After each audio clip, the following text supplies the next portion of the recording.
I think that's it. Are we good? Are we good? What's up? How you guys doing? We have a Volvo. Super fun.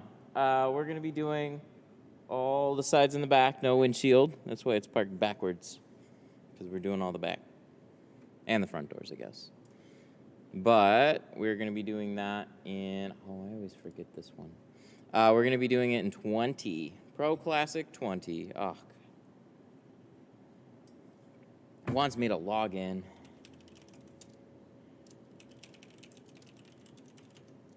Then it's going to have me do, like, Captcha. That's the worst. When you're on, like, a timely software, like, you need to get something logged in, and then all of a sudden it's like, hey, let's confirm that you're a human, with lots of annoying Captchas. Good stuff. How y'all doing? So now I got to make sure my headphones work. Where are you guys? Hey, what's up? Cash, T-Town, Lionel, Joshua, DW, Shrek.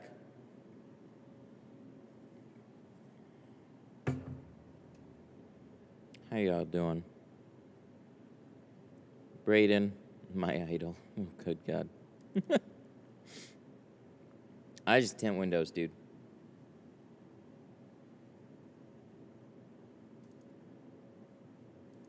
Guess who had 2 cancellations today? Ooh, that's no good.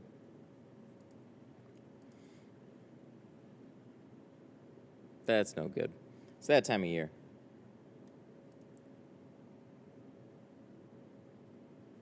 Yes, that's exactly what we do.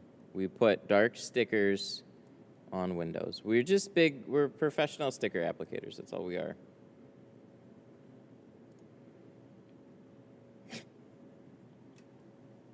Watching you and not me. Oh, Jesus Christ. We're just professional sticker applicators. That's all we are. All right, so on this Volvo, I don't know. I'm trying to remember if I've done one of these. I think I've done one of these, but I don't know how long this body style has been around for. I think, because I think you bought this thing used? I don't know. I should double check. Kind of thinking about changing from Helios to GeoShield. Worth it? I would stick with, like, if you're happy with the film that you're using, then I don't see a reason to switch pretty much ever. I think there's going to be a lot of similarities there in terms of working with it. You know, they got some strengths. And if you're happy with them, then it's all good. Yeah, that's what I tell people. I'm like, I just put big, dark, wet stickers.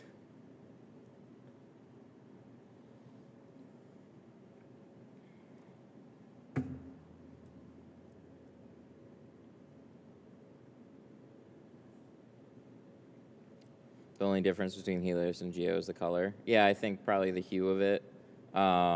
Helios might be my favorite film strength. Geo close second. Interesting.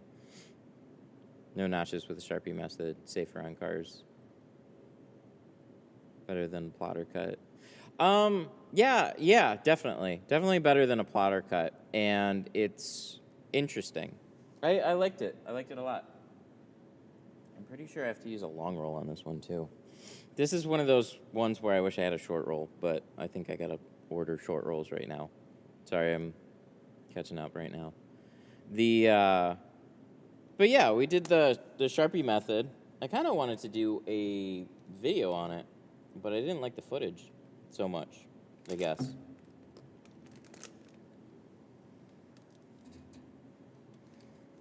So let's get the camera set up.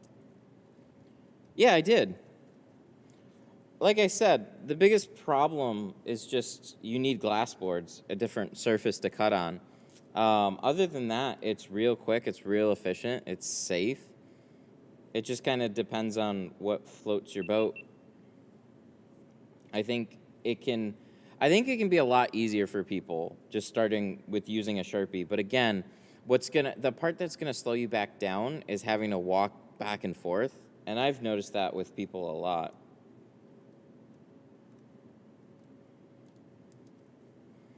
I picked up a few Sharpies days before your stream. Convenient timing. Yeah, no kidding on that one.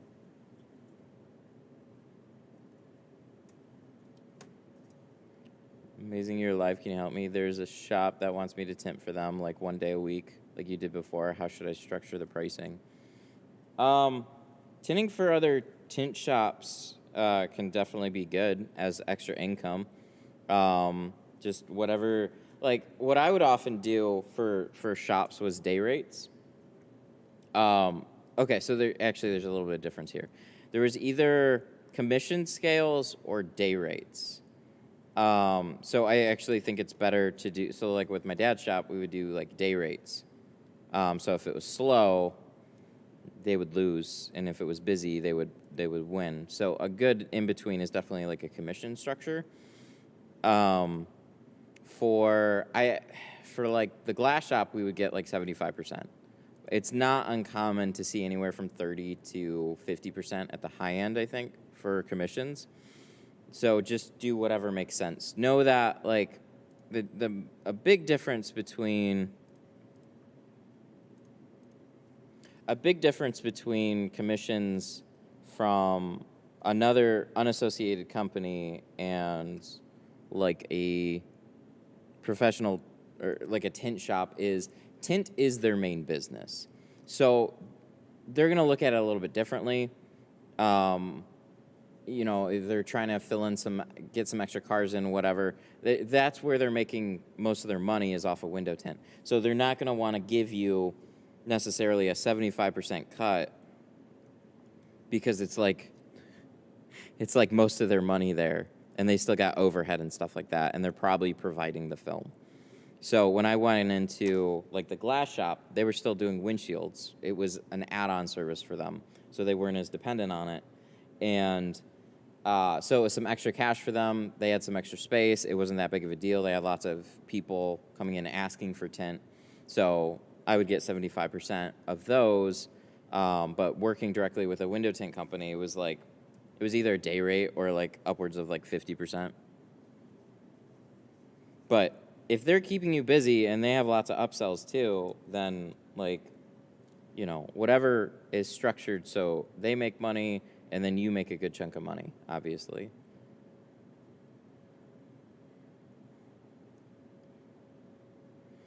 What do you recommend to do if my edges don't stay down when I shrink the back window and I start getting little fingers on the sides? You gotta make them stay down. I'm a little annoyed. This isn't the best one to learn off of for a back window because there's a post I wanted to address. I do some insurance work for a body shop. Nice to have a couple extra bucks in there. Not usually full cars, lots of just one brand new window. I do some insurance work for a body shop. Oh, okay. So they're bringing you like one window here, one window there. Yep, I get that. That was part of the glass shop gig too. They would have like collision shops bring in stuff like, hey, we just fixed this whole side of the car. We need some windows tinted to match like the other side or whatever.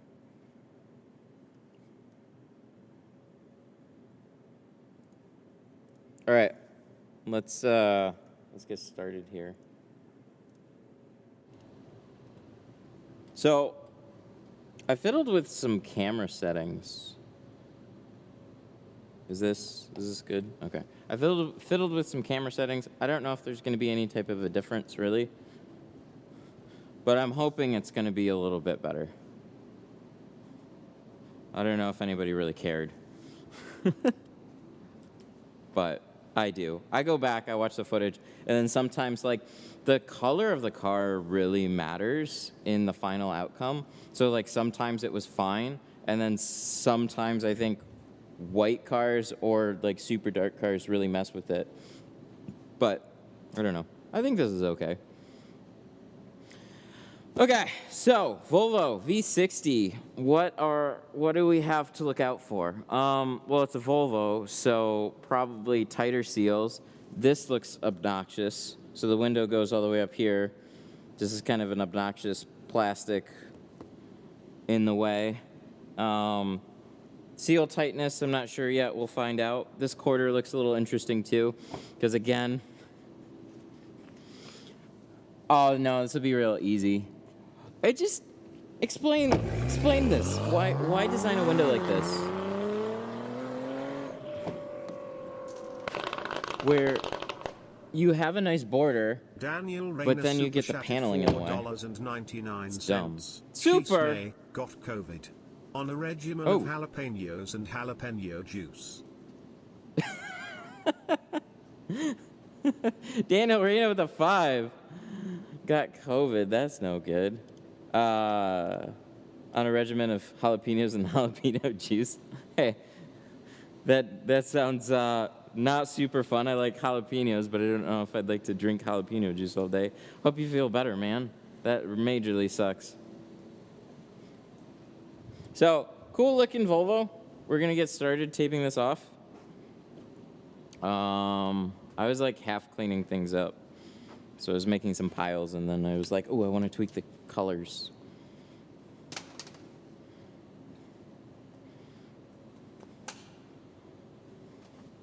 Really lucky with the relationship I have with the shop. Good people. They do their best to make my life easy.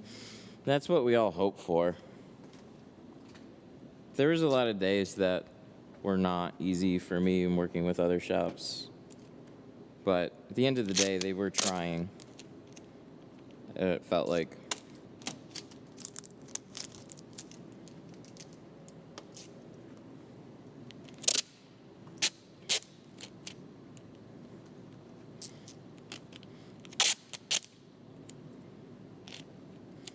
So they're a wrap shop. They do window tint. Oh, I gotcha. Well, that's cool. So it's not their primary service. That's pretty awesome. They're going to schedule for 1 day a week. They're providing film. That is always kind of like a, you know, it's nice to have another shop worry about the inventory and not you. It is kind of nice, too, to provide it and then charge some type of a premium alongside it. But, hey, this is what they have. This is what they want you to use. And they've probably had it for quite a while before you're coming in. So I think it was somewhere around 50%. Yeah, it depends on their prices, but that's really good. 50% commission is really great. Look at it like this. You're a 50% business partner of all the profits without any overhead. Right? Like, you didn't have to put any money up front. You didn't have to get the jobs. You don't have to pay the overhead. That's still stuff that the shop has to do. So if they're willing to just pay you 50% commission, that's solid. Especially with providing the film.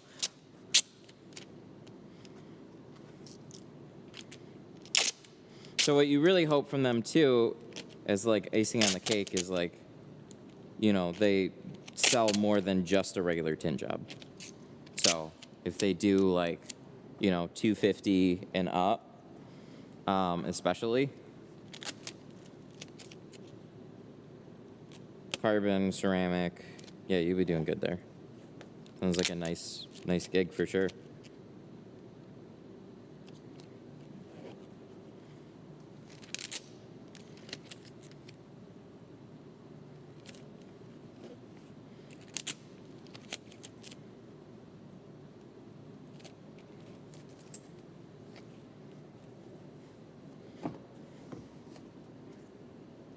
Yeah, that is nice. Don't have to rent, film. Don't have to deal with customers. Yep, that's nice. They just line you up with work. You just come in, you do the work, and then you're on your way. It's great.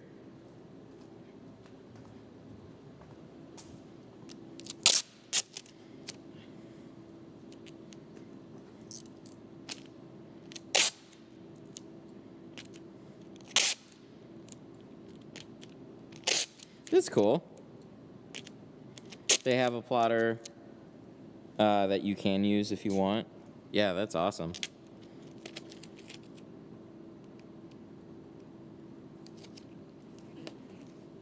Rubber, what? What about the rubber seals? It sticks.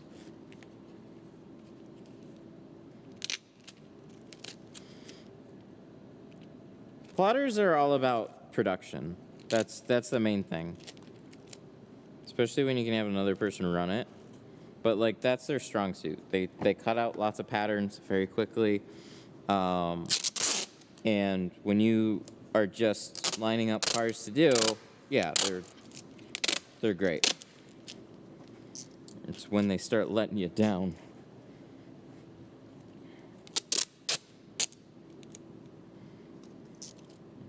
Tape life. That's right.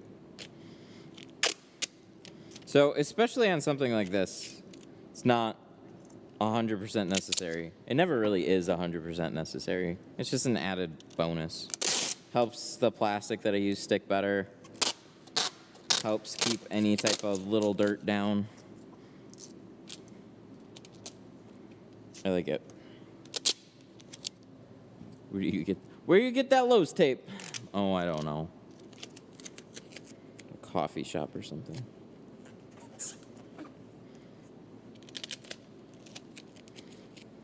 This thing, you guys might be proud of me. This thing came in, it was all salty, and I actually sprayed it off. I cheaped out. I need to get a longer hose. There's like, actually I want just a 75-foot one, but I didn't think I'd use it. So, there's, uh-oh. Do I need keys? Do I need keys? I need keys. It's these guys here. Oh, these with like the side mount buttons. I've been seeing that a lot lately. Ooh, you guys hear that?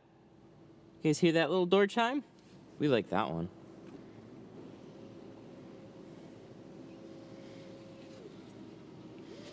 So there's the garden hose over there. It's one of those expandy ones. Oh, that's pretty straightforward. I had a pressure washer. I also cheaped out on that. And what happened was all the aluminum fittings corroded. And then I couldn't get it off the hose anymore. So I just threw the whole thing out. What the heck? That's super weird. It like got to the top and then it went chut, chut. That was, watch. I don't know if it'll do it again. Oh, no, of course not. So the pressure washer, like this was months back now. This was in the summertime. We checked the cameras here, and then all of a sudden, like, there's this sound, and then I look, and there's water on the floor.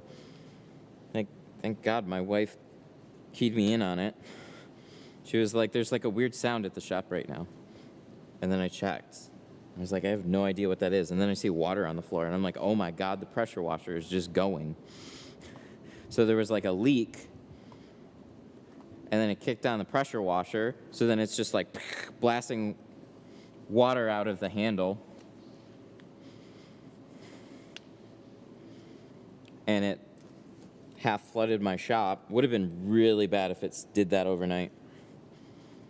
It was probably doing it for a matter of like a handful of hours. But I threw the whole thing out. Because the handle was corroded too at that point. Just the whole thing was garbage. No fun. That was a little while ago. So I set up the sink mostly, and then there's like for whatever reason, there's like a cold water line that's normal, and then the hot water line they converted over to like a spigot. So I left it tapped off, like side. Here, I'll just show you guys.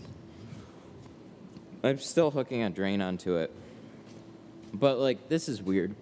So they had a hot water line coming off of here. So I just left it on a split, and then I hooked up a hose to it. So I can just walk this over.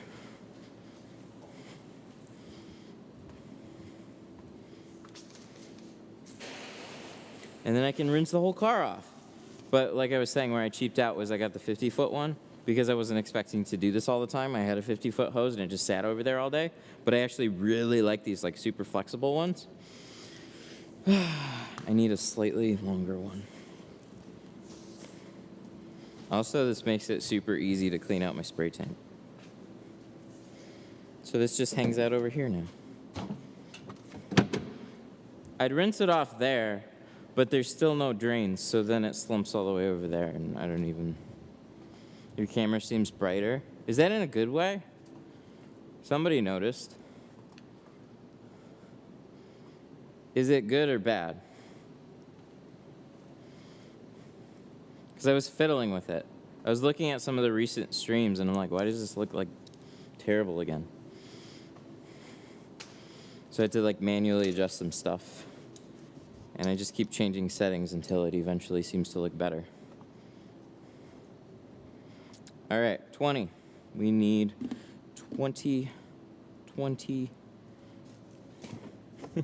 I think it's in a good way. We hope so. This is tough. The part that I get stuck on is the lighting all from up there reflects off a bright white wall into no wall.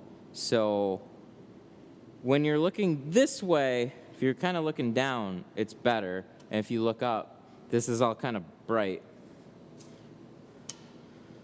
But when I go to the other side, it's going to be a little bit better. So you're always like competing. When you put out your arms, they're a little bit whiter. Oh, it's okay. I'm already super pale.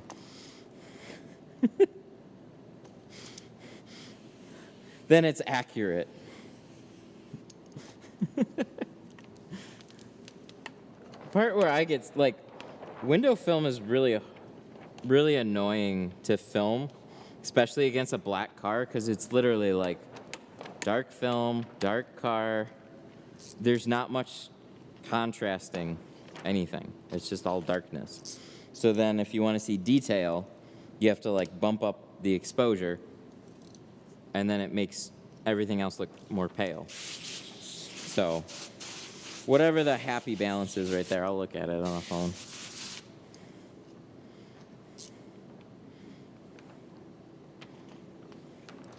And then we'll see. What was the last car I had facing this way?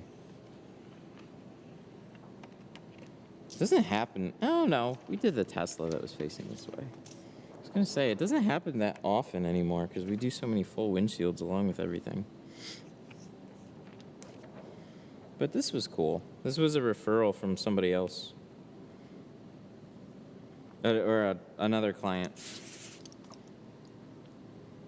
How do you hold a roll with one hand? Oh, so this is like, I don't know, this is pretty far through the roll anyways.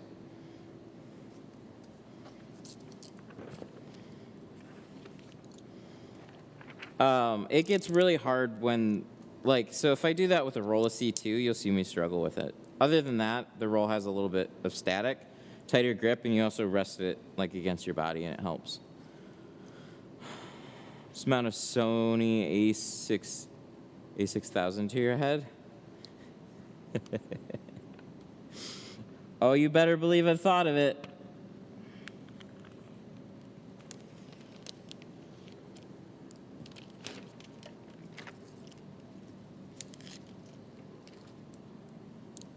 I've definitely thought about it. The balance, though, that's just the thing. It would be way too shaky. Let's see. Possibly a tad bit overexposed or a bit too much contrast. Nothing concerning, though. Ooh, thank you, Screw'em Dingle. I forgot that word.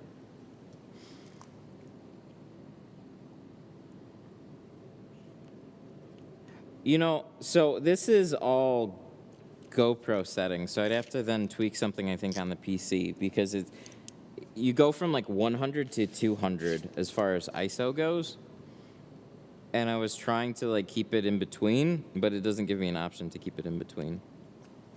So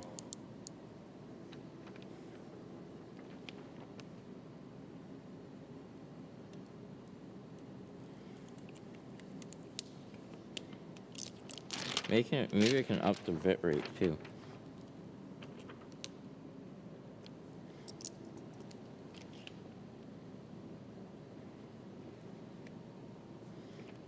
I also changed it back. We were at 60. I changed it back to 30. I just got to see it. I've looked at playbacks, and it seems like it takes a minute to load 60. So it'll seem overly juddery, and then it'll smooth out real nice. So I don't know. I don't know what the correct answer is.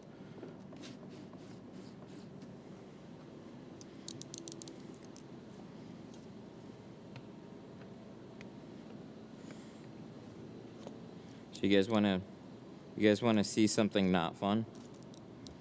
He had this car delivered from Florida. So I called him about this. And this is 100% duct tape. They taped his gas cap closed with duct tape and drove it back. And so I saw that and I was just like, hey! I called him, I was like, there's something on your gas cap, looks like duct tape. And he's like, oh yeah, that just did that when it delivered. I still have to put Goo Gone or something on it. I'm just thinking, damn. Who does duct tape on paint ever? You know, that's something you see when somebody has a broken window. They'll like tape plastic to it.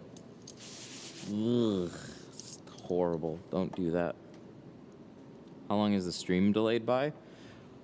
I don't know. That always changes a little bit.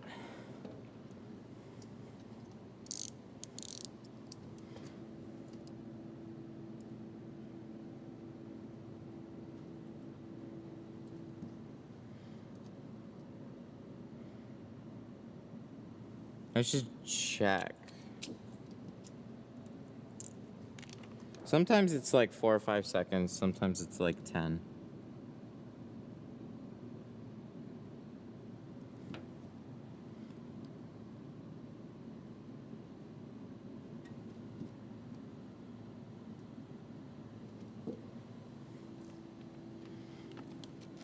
So I still have these patterns here from a RAM. Should I throw them out now? Or are we going to use them for something else?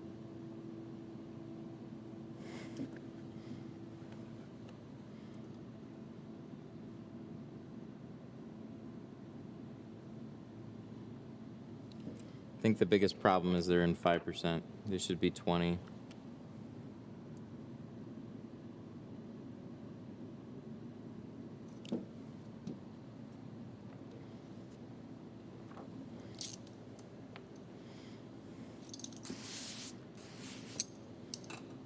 Roll them up. See, I could roll them up, put them in a shipping tube, but then I like gotta make a PSA about it. It's not. Just leave them sitting until they eventually get bought. It's like it becomes not worth the time.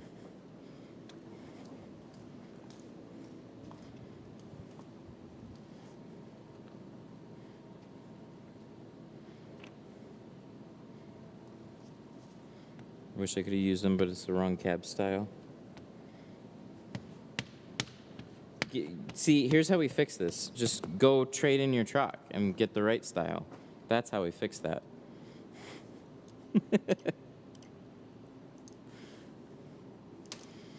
Any issues with watermarks, even with filtration water, filtered water? Maybe the way I'm spreading, maybe the way I'm squeegeeing. Yeah, if you're getting watermarks in your film, well, it's air streaks. It's not watermarks. So what'll happen that you don't necessarily notice when you're new is you got to squeegee out everything really even.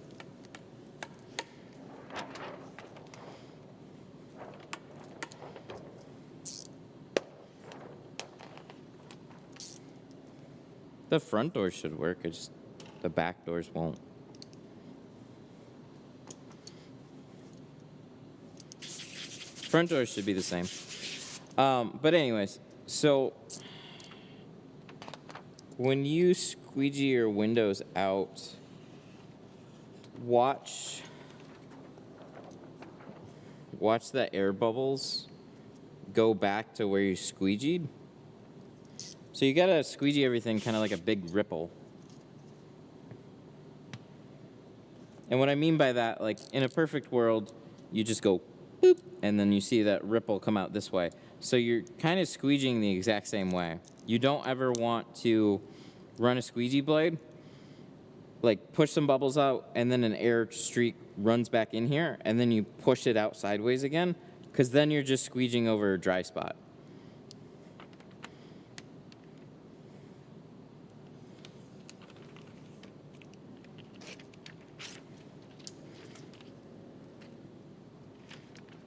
Just keep all the water moving out like a wave.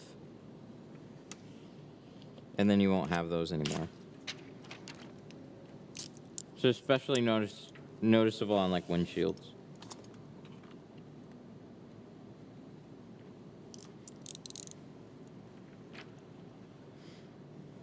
Black carbon blades? Yes, sir. I saw one sitting around, so I picked it up.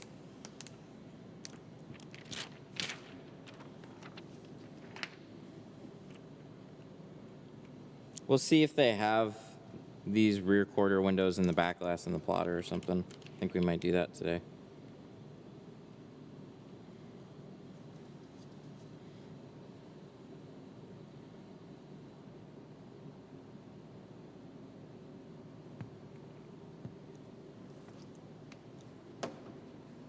Mustang? Yeah, for sure. What year?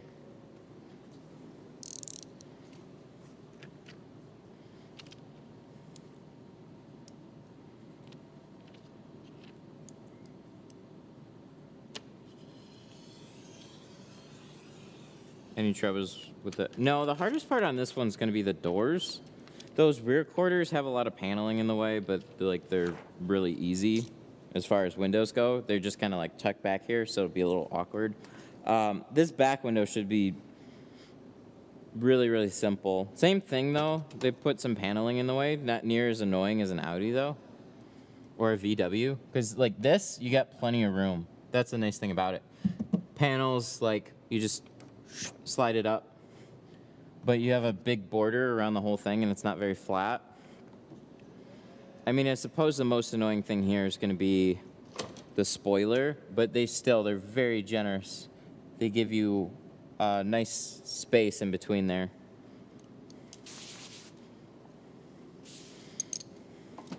That's really bugging me though.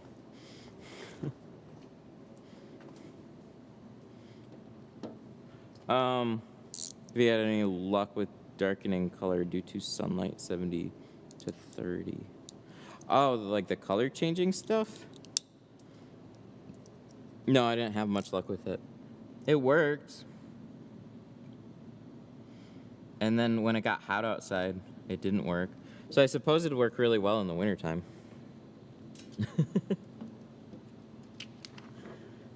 Or maybe it wouldn't. Maybe it wouldn't change as fast because it was cold outside. But there were so many installation problems with it. It's just not a fun film to even try to install. I like suffered to even get it on the window.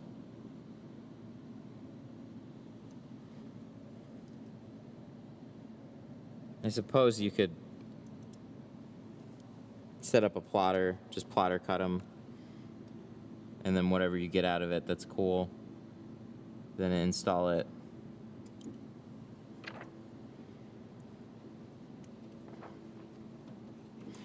Yeah, that's a thing too. It's really costly and it's dumb. Like, it's just not polished yet. Give it like another 10 years. Just like carbon and ceramic film. So like 10 years ago when carbon and ceramic started becoming a thing, actually, good God, farther than that now. But like 10-ish years ago is when I first really came across it, and it was hazy. It wasn't that bad. It was impressive, but it just had that hazy thing. And now what? Years and years later, it's just getting, it's recently gotten to a point where it's much better. Same thing with that. It's just, it's going to take a long time for them to make it good and bring the pricing down. It's going to take some real tint pioneers that want to burn a bunch of cash, that think like, hey, this is cool. People will buy this, right? Yeah, maybe.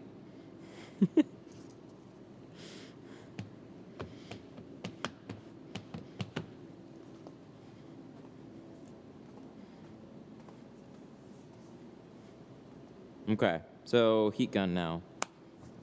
I still forgot to buy my heat gun. 2017 convertible. Yeah, those are pretty straightforward, I think.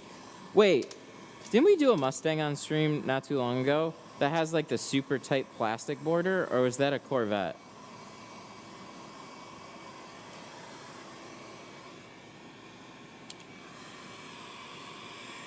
Oh, I think it was the Mustang.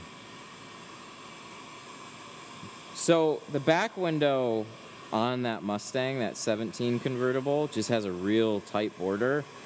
You just gotta cut it as tight as you can. I didn't have a super fun time doing it. Best I can tell you is don't even use glass aid. Just use sharp stainless steel blades. Keep a bright light in there. And just cut it exactly on that line as best as you can. Yeah, we did it like 4 times on stream. Make sure all those edges are cleaned on the inside too, because there can be like a little bit of overlapping rubber. So you just want to make sure that's all trimmed off. It's up to the particular Mustang. Some of them don't have as much gook, and some of them do. So it's not that they're like butylled in or anything. It's just they have those little tolerances.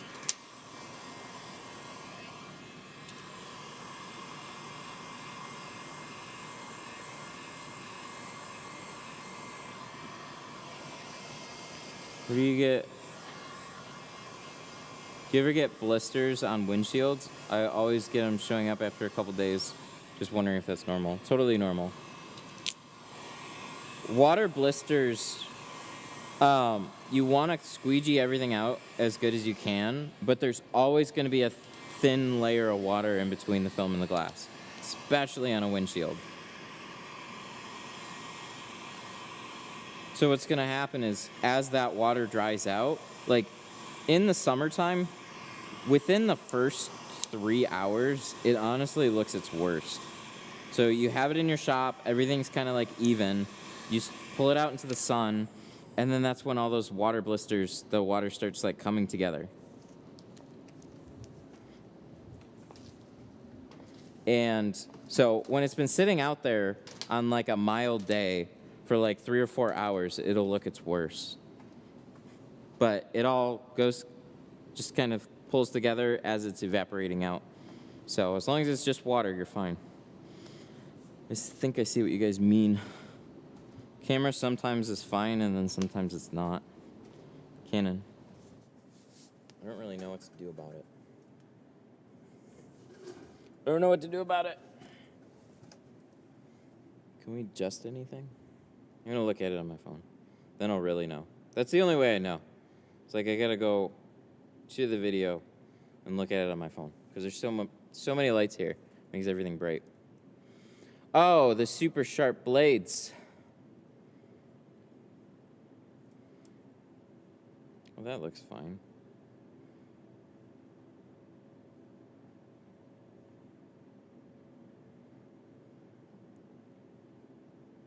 Up your FPS. It's kind of a pain. See, I could do it on maybe All right, let me show you guys. Cam link. So it's best to do it out of camera, but there's ISO, and then there's shutter speed. So you want shutter speed to be like double your frame rate. I could potentially make it triple, and that might help a tad. See, that looks good, but it's when it's competing with all these lights that it doesn't look as good.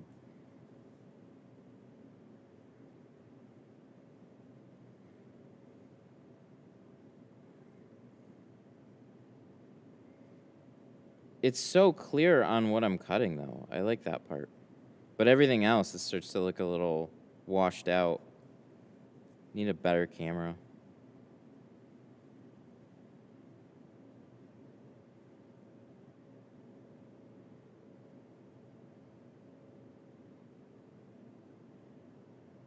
No.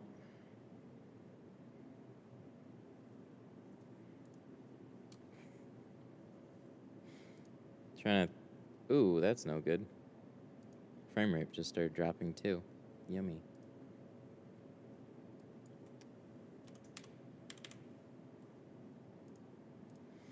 Cam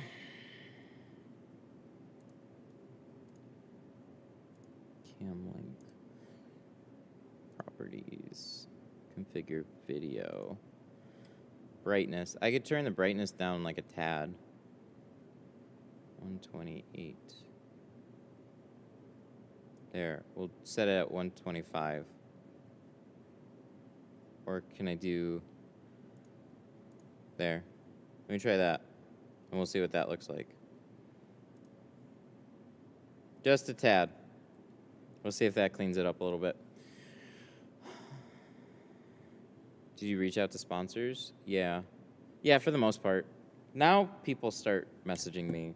But it wasn't a thing at all. At all. It was just kind of like everybody is doing their own thing. And it's a thing with every other industry, especially electronics.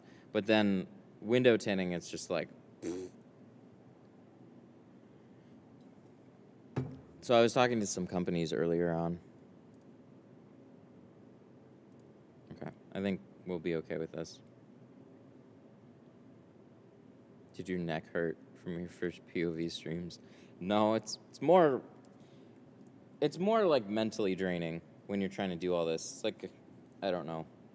There's a bunch of stuff going on all at the same time, and I just want it all to work. And when it doesn't work, when we run into little like tech problems, then it kind of stacks in with everything else. So like, I'm trying to tint the car, but then I'm also trying to respond to people, and then I have to worry about the stream working properly, like camera stuff, and it just kind of all adds. Everything takes a little bit of brain power rather than just like turning on some music and then focusing on the work. Do you have to shrink every window, or can you just put it on like that? If I could just put it on, I wouldn't shrink it. 5-gallon keg from Sun Distributing. Nice. Hope you like it. How much water and air? Also, what type of baby shampoo? What film are you using? That'll help. So, film definitely matters a little bit. Because there's some films that I've installed where all I ever used was like baby shampoo. So if I was using like Avery or something, all I used was Avery. Or all I used was baby shampoo. But then I got NR, and then that was a problem. GeoShield? Okay. All right, here's what you do. Tank. So this is a 3-gallon tank. So I've had a 5-gallon, and so with 5-gallon, you just add more. With the 3-gallon, I leave about this much space here at the, sorry, headset's like way down. I put about this much space in here for air, and that'll just kind of expand as the water goes down. So anywhere from like here to here. So there's like 2 3/4 gallon worth of water, a little bit of air, and then we'll do like about 70 to 80 PSI. You can go up from there if you want. And then as far as baby shampoo goes, I have one of these little things. This is just a measuring cup. So I'll do 3 ounces baby shampoo and 1 ounce Dawn. So a 5 gallon, you can do that similarly. I don't think I really filled up 5 gallon all the way. I would often put maybe like 3.5 gallons of water in it. But if you're gonna fill it all up, just maybe add like an extra ½ ounce of Dawn and maybe like an extra ounce of baby shampoo. It's a good baseline for it. And if you try it and you're like, whoa, this is way too soapy, then just take out some baby shampoo. But congrats on the keg, man. They're fun. They're good fun.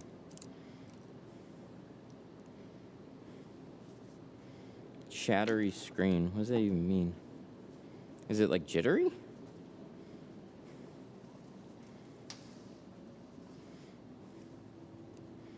I took it to 30 frames per second instead of 60. I look at the replay. So sometimes when I go back and try and skip through the video, actually this always happens. The video like will load at 30 and then it'll load the 60 portion, so it'll be juddery until all of a sudden it smooths out, but it always takes time.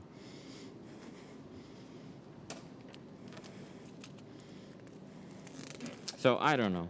I'm just leaving it on 30 right now, and I'll just go back and see.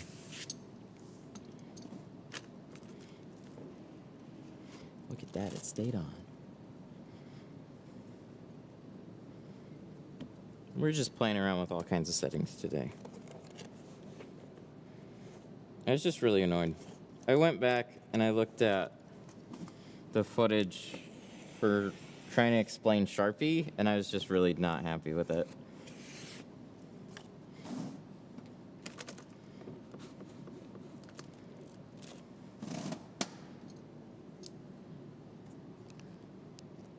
Is that good? I never know anymore. Need more monitors.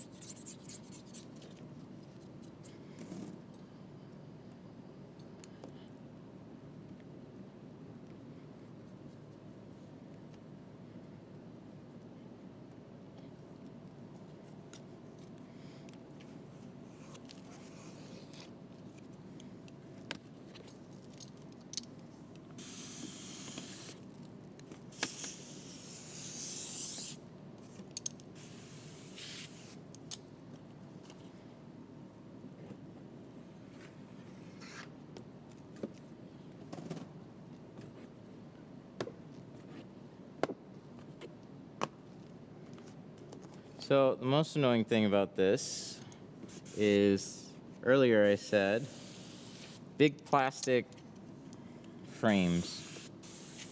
They're not super tight, but they do kind of get in the way a little bit.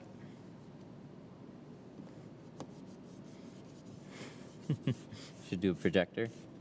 I have a projector.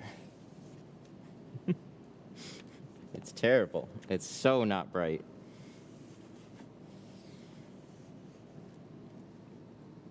Projectors are great when the space is dark.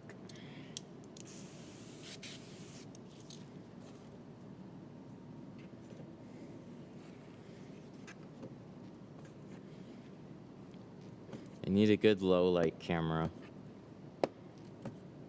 It doesn't even need to, I just need a bigger sensor. But then you sacrifice so many other things. You sacrifice, it'll be too jittery, it'll be too big. So this is kind of the best.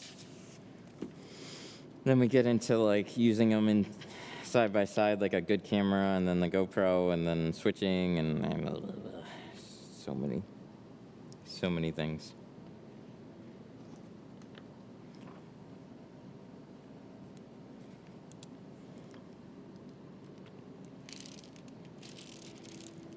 Have you ever cut the Ford Taurus short? Like the old ones?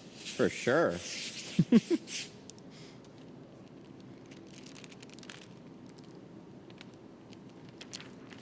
The Taurus was like one of the most obnoxious cars that I would get back in the day. And then they switched the body styles, so they're so much nicer.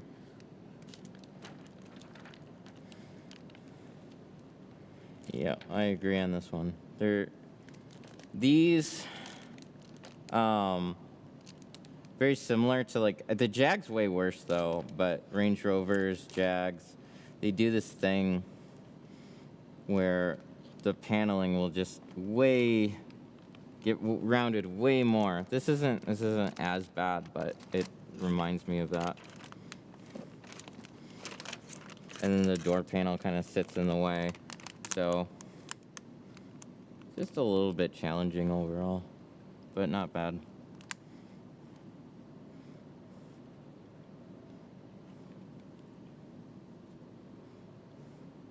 Whoa, that's shocking.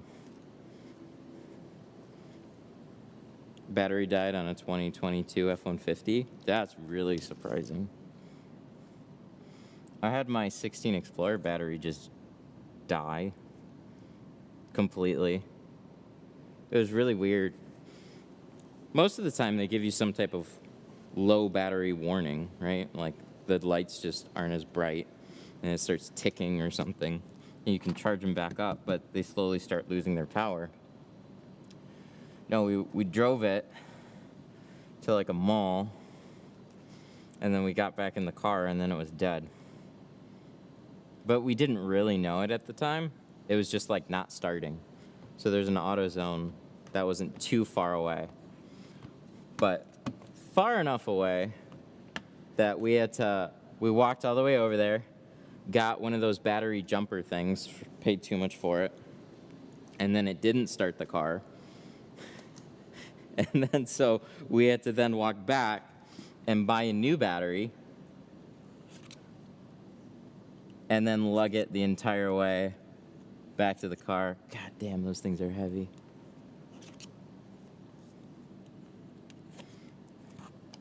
Luckily, it was a nice summer day.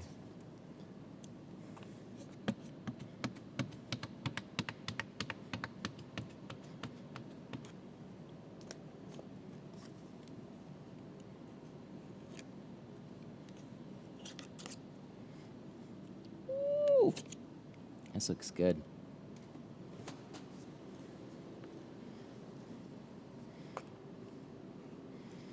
The rear defroster method for the heat. What?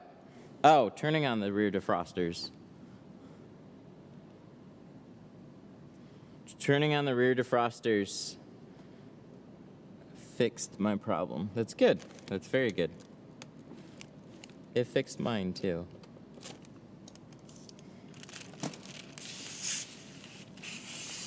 Yeah, if you're having a problem on Chargers, Challengers, 300s, it's always those. Those are like the most popular, like one, they just get, a lot of people get those things tinted and there's a lot of them on the road. So, but not surprising. Whenever I hear somebody's got rear defroster issues, most of the time it's that, and it's usually in tandem with the type of film that they're using, but it'll definitely happen on those.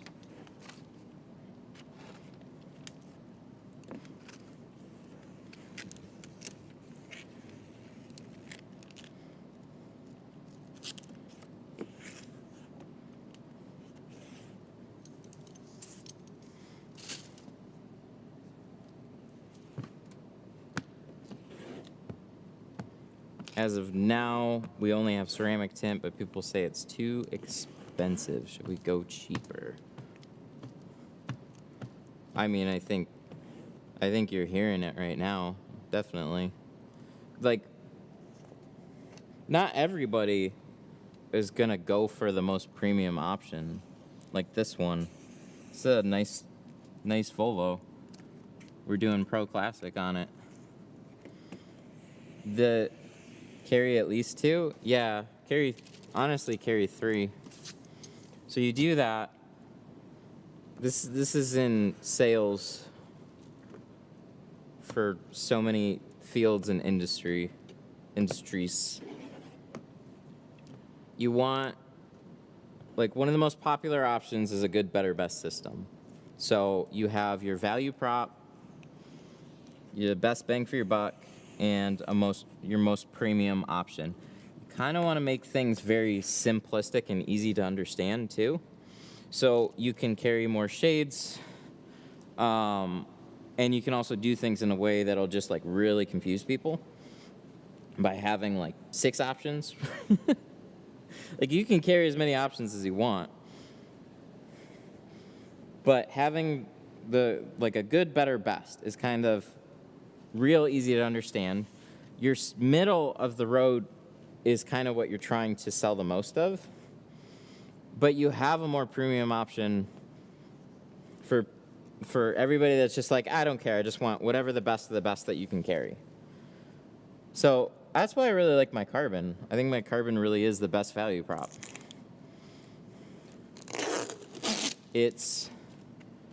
You get 50% heat reduction. It's not that much of a bump into getting it.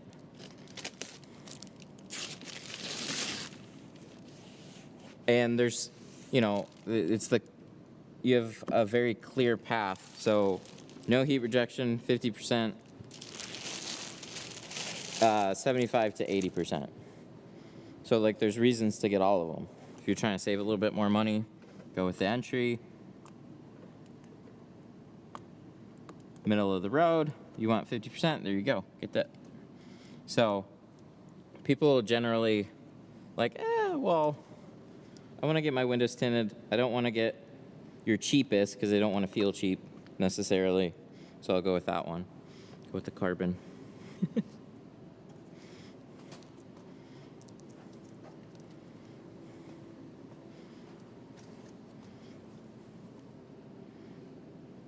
Some places go no dye whatsoever, so they just do like a carbon, a ceramic, and then you can do a super ceramic. So like, there's always options to go a little bit higher. Nice. I like it, looks good.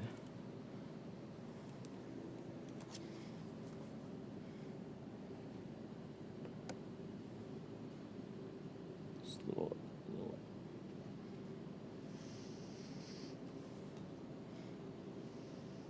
How long does it take to ship to California?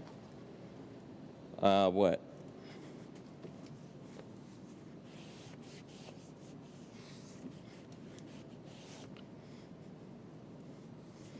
Cool. This one looks good. I like it.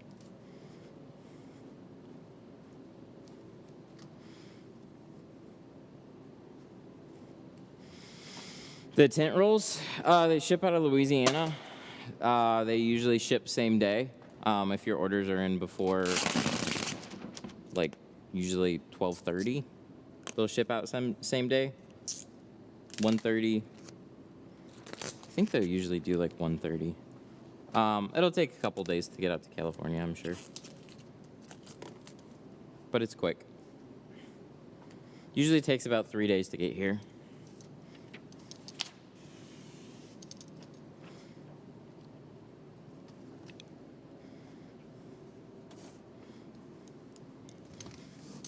All right. Let's see. I'm gonna go back. I'm gonna look at this real quick. Canon.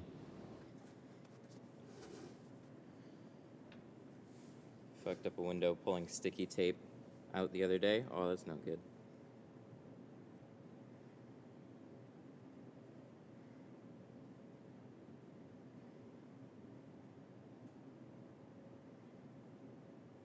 It's got a tan door panel.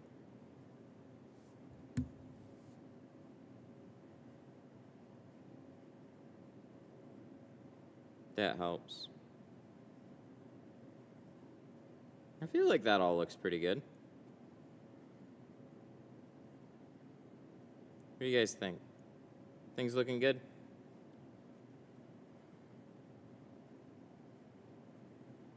The tan door panel helps contrast a lot, but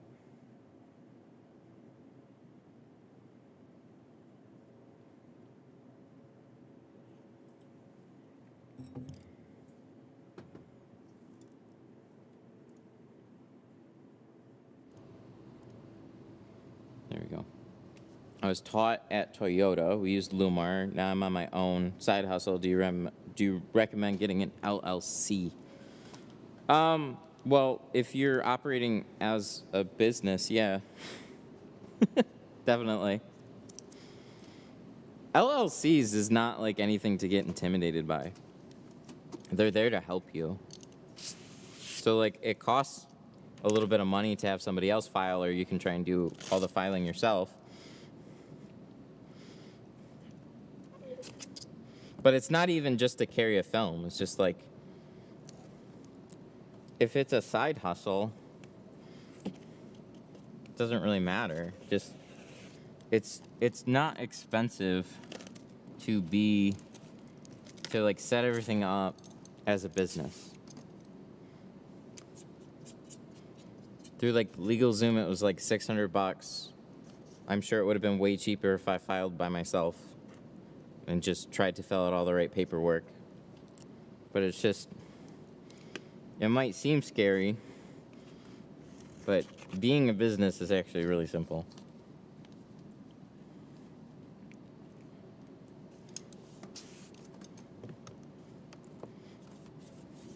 The expensive part always is like the taxes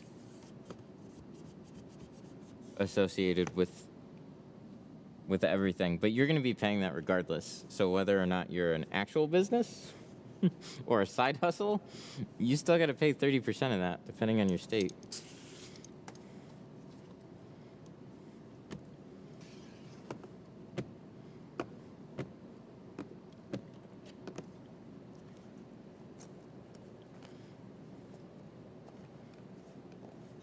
Suntech High Performance got a good dark look. I'm not sure.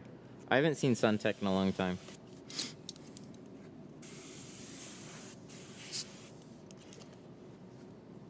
The only way to know is call up Suntech and get yourself some rolls and see how you like it. Or ask. You can post in the Facebook group and see how other people like it.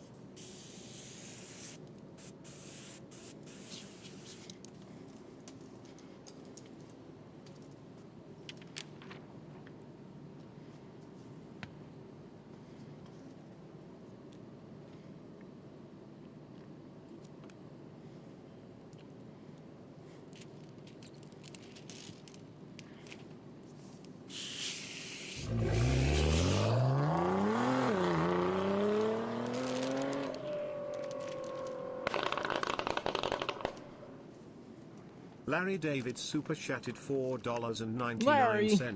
I got a ceramic window tint front too. The driver's side gets wet when I roll it down now on the outside. After a wash, the car is dry until I roll it.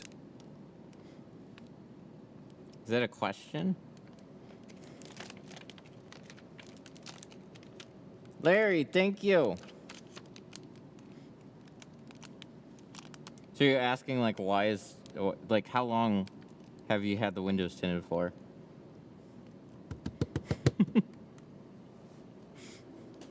Is that normal? Like, is it, so your seals are going to be wet.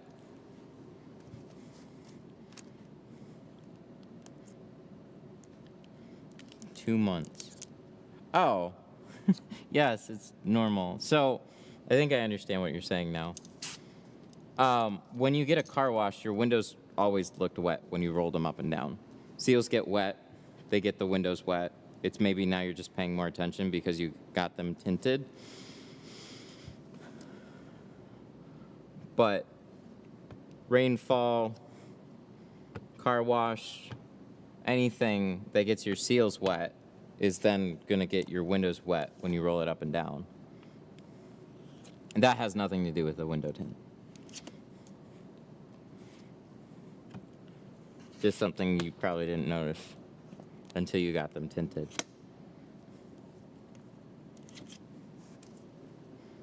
Thank you for the 5.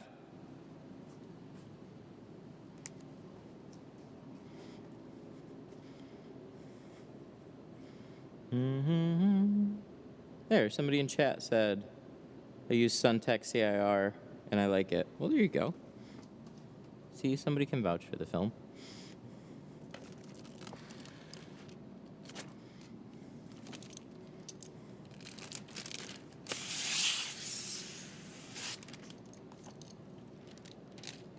Yeah, you're right. I'm just paranoid. I screwed up the seal. Oh, okay. I get you. Yeah, no worries. So, when you first tint the windows, the seals are going to be wet. So, even like you leave the car sitting outside for a little while. This depends on how fast everything dries out. But, like, just like regular mild weather. Let's say it's like 75 degrees outside. Just like nice summer day. I guess depending on where you're from. You tint the windows, and like the next day, everything kind of looks mostly dry. You can roll them down, roll them back up, and then the seals are sitting here pressed up against each other. So it's like they'll hold water for like a little while. And then after it rains, your seals are still getting wet. It's just the outside is then soaking up the water, not so much the inside anymore. But they still both can get wet when you roll the window all the way down, and then they touch each other.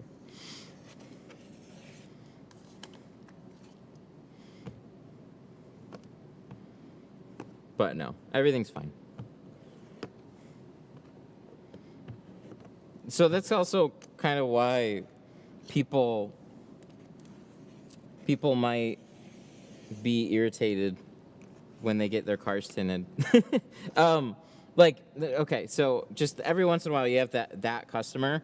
So what happens is somebody drops off their car, they get it tinted, then they get their car back, and then some people don't care, and they just hop in their car, cool, thanks, and they trust you. And then some people were like unsure when they brought it to you in the first place, so then they just eyeball the hell out of their car, and anything that seems like a little bit off to them, they start asking about, just because like they let you handle their car. And then all of a sudden, like all these things that were normal that they didn't notice then seem weird. So that can happen. Get weird questions. Are you gonna go over PPF? No, not in the class. I mean, I'll talk to you about whatever questions that you have, but we're not gonna learn anything about it.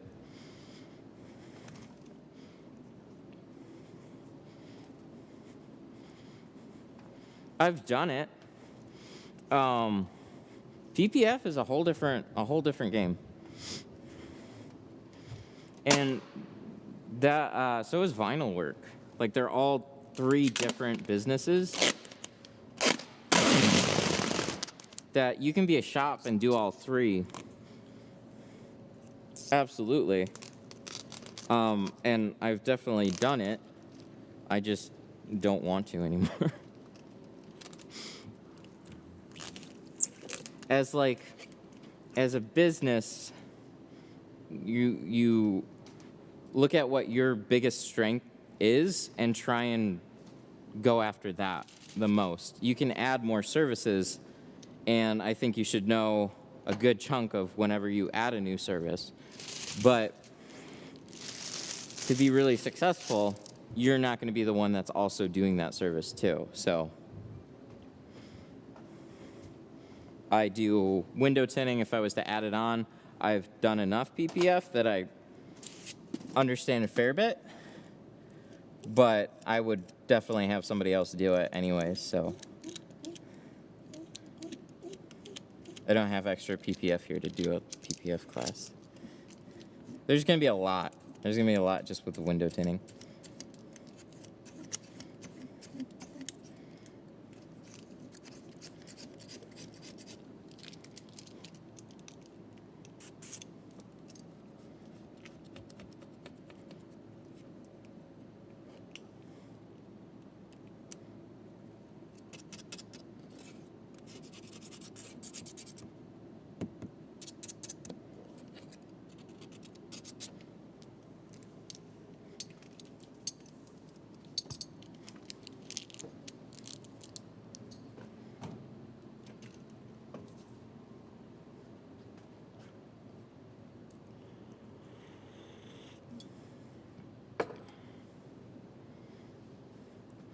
I had a customer whose car got tinted with ceramic, and then later that day, the inside of his car was like sweaty.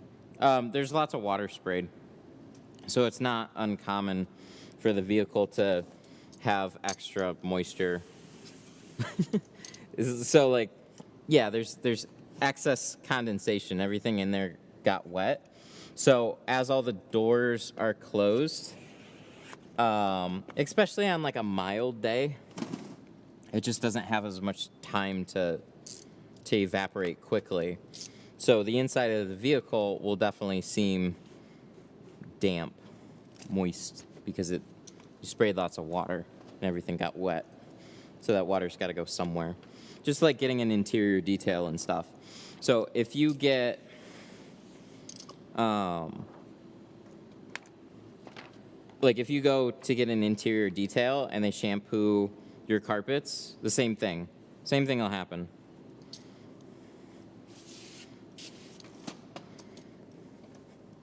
Why don't you hire people?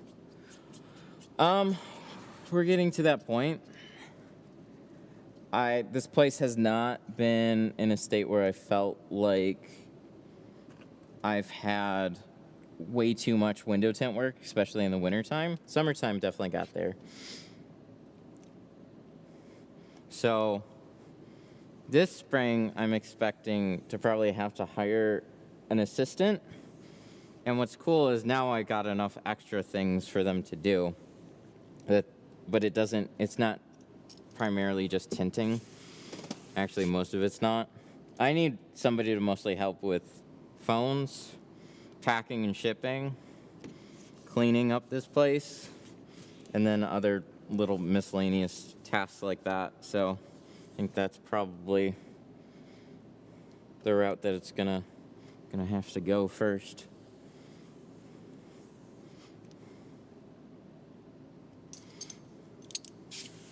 So it's extra hard for me to hire somebody for tinting, mostly because I'm the dude that does the tint on stream. So I'm not going to be training somebody to tint a car live on stream. So it's kind of, oh my God, that scared me.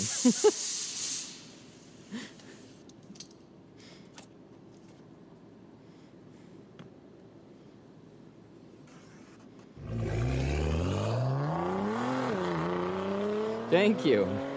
Jesus Christ.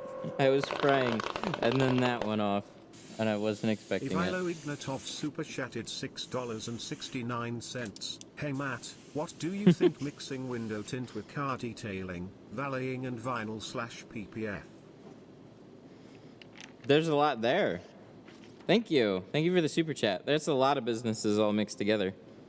Yeah, it's great. There's tint shops or just auto businesses that do all of that.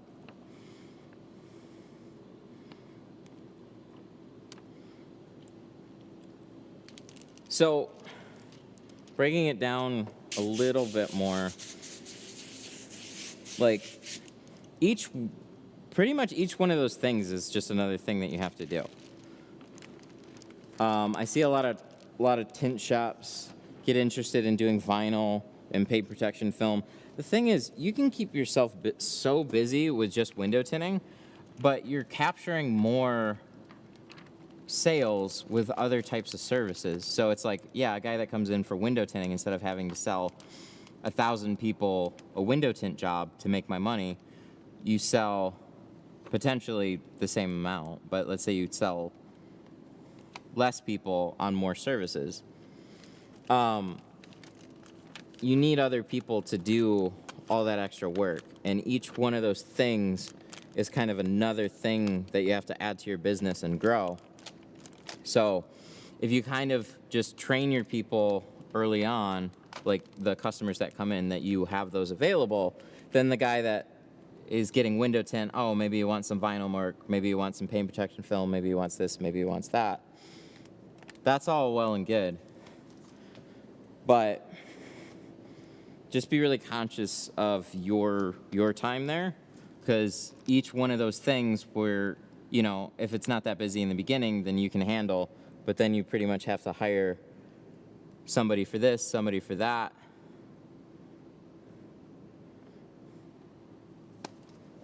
And then you'll really start making money as a business.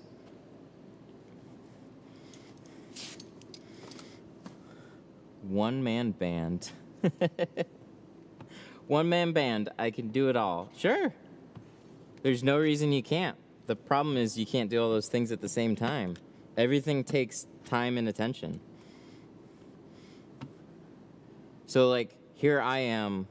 So to scale window tinting more than just me doing cars, what do I have to do? I have to move faster. So I can either move faster or I can hire another person to run a plotter, cut the patterns out, and then all of a sudden I'm spending way less time on each car.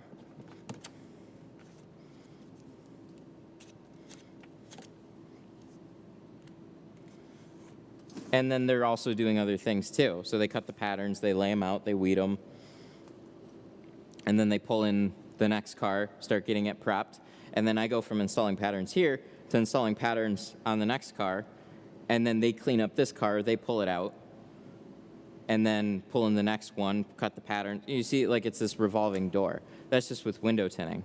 But, you know, if you're just doing very individualized window tinting work, and you want to pull in other services, like for every second I'm sitting in front of the computer, it's another second I'm not doing anything. So I can have a ticket of like $5,000 with full PPF, full window tint, this and that, but that'll be a good chunk of my entire week, unless I have extra people helping me out with it.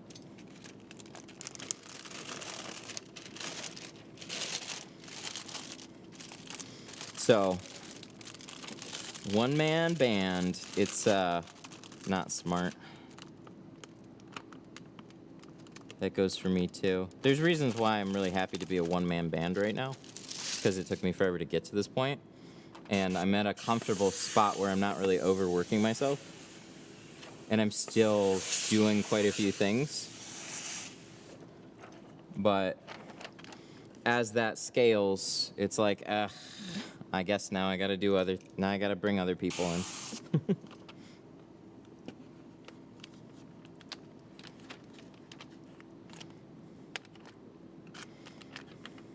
Looking to migrate from working for somebody to working for myself. My best piece of advice for that, this is for anybody, is 1 foot in one door, 1 foot in another door. See what excess time that you can spare, whether that be another day or two off a week, to pursue a skill. It's not always possible for people in certain jobs, but you know, if you're working 5 days a week, then grinding window tint on the weekend, that's a lot, but you definitely have the time to do it. But if you're working at a regular job 5 days a week, and you can take one of those days even, sacrifice it, and pursue what you want to do, then you teach yourself the skill that makes the most money in that time, like the one you want to do the most, and then you go after doing that. And then I wouldn't try and do absolutely everything. I would do the one thing that made me the most money in the shortest amount of time, and then use that as a stepping stool to that direction. Does that make sense?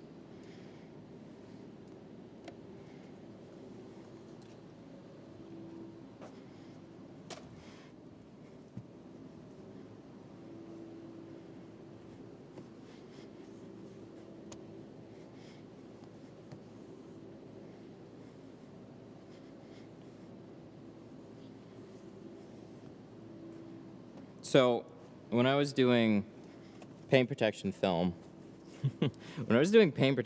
for my dad's shop, they would pull in a job here and there, enough where I got familiar with it, but I never really got super great at it.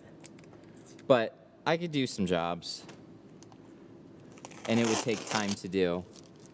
So essentially what would happen, though, is I was also, like, the main tinter at the time. So I'm doing all the tint work, and then they pull in a $5,000 job,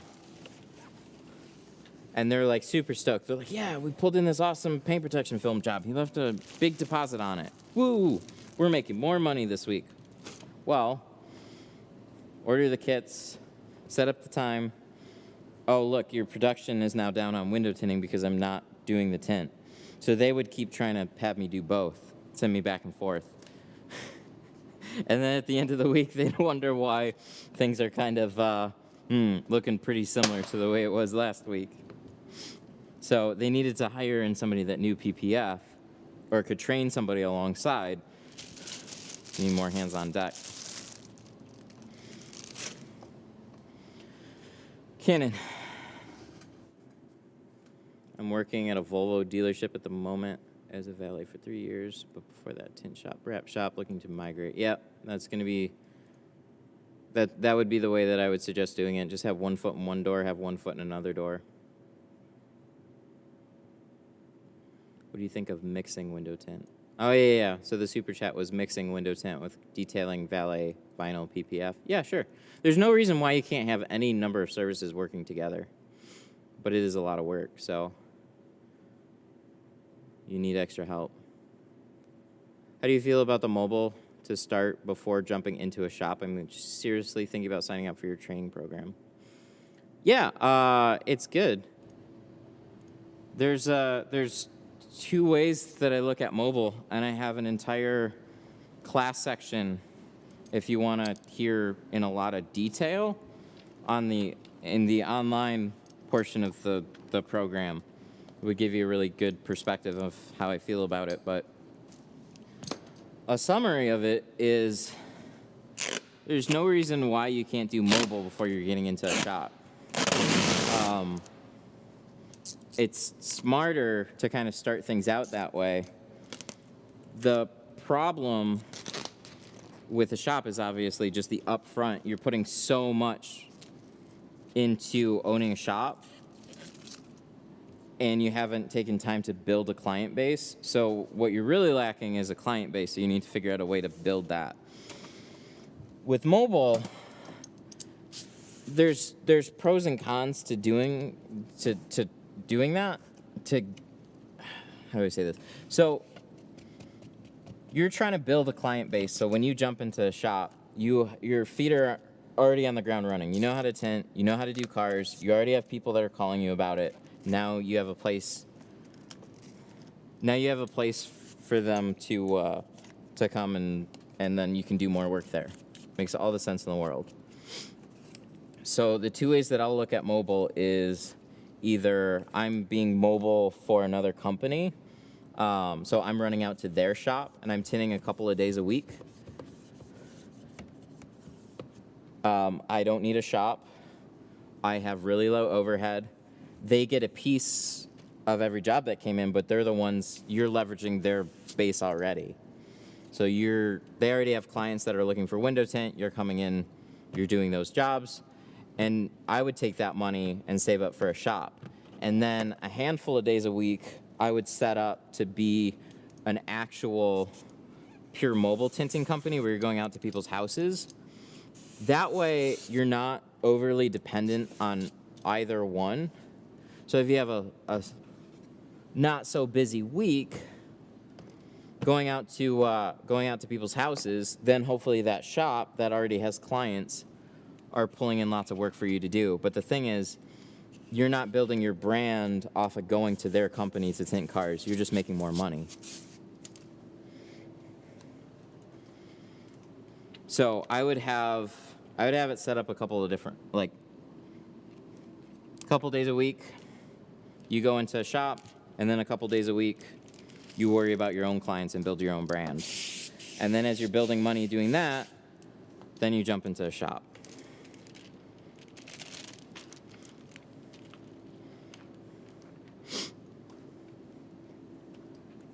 Do you like mobile tinting? No, I hate it.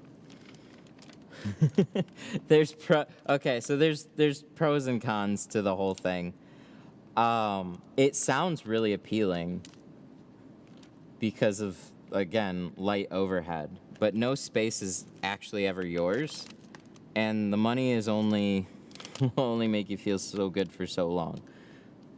You'll start to notice all the real problems associated with it. So, for example, when I was going out to the auto glass shop, they didn't sell carbon and ceramic jobs. They were only ever selling one type of tint, and they would tell people it was whatever. So nobody's going to care about your clients as much as you care about them. And there's definitely shops that will invest in selling all 3 levels, but for just some of the companies that I worked with, there was a lot of training involved for those shops. And then they're always asking some type of favor that can get annoying. And along with that, they might severely undercharge on certain jobs and overwhelm you with work on certain days. And just, they're listening to you, but then at the same time, they're not listening to you. So just something to think about. It's definitely not all sunshine and rainbows, tinting for other companies. And then being pure mobile, you need a space to tint in. So if you don't have a client base yet, well, people are calling you looking for tint work. You have to ask every single one of them if they have a garage. And if they don't have a garage, that whittles you down even more. So it can be extra hard being a full mobile service without any type of space to tint out of. And then you'll find driving around is a lot of gas too. Might not seem like it, but it's a lot of gas, wear and tear. And then at the end of the month, it starts to add up to kind of similar to what rent would be. Or at least it can.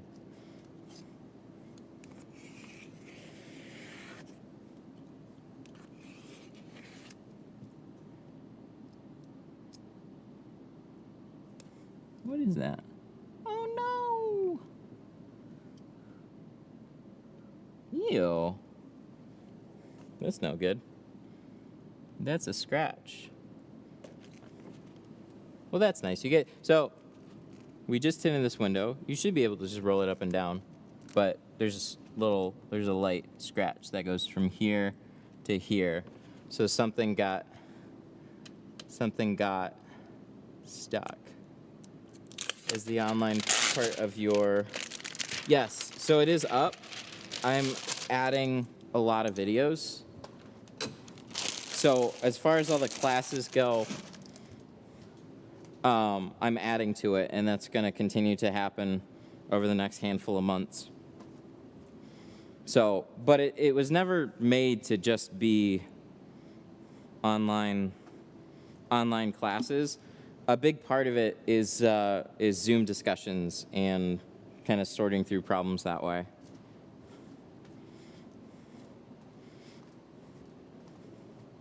So that comes along with the in-person class, though. Or you can just go sign up separately if you want. I don't know, we got a little piece of something on it and it scratched the film.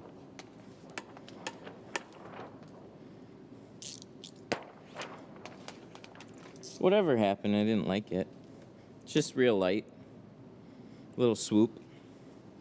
So, I don't see it anywhere else, though. It's not in this one. Wasn't in the other one. I just started to notice a little hairline. Something.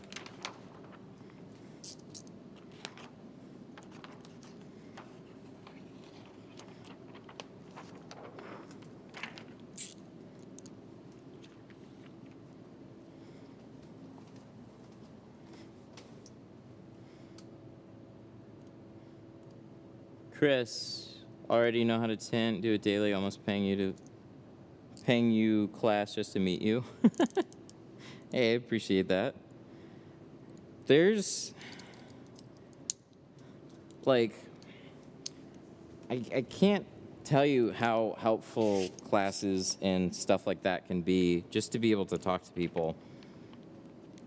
It's not trying to, like, toot my own horn or anything, but, like, that's one reason I set up my online program was, like, it was actually a way to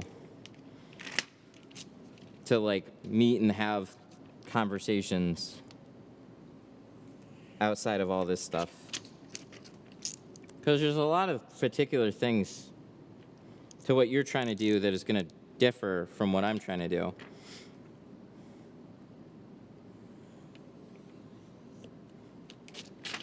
And then just having unique perspectives from lots of other people. Oh, it's so helpful.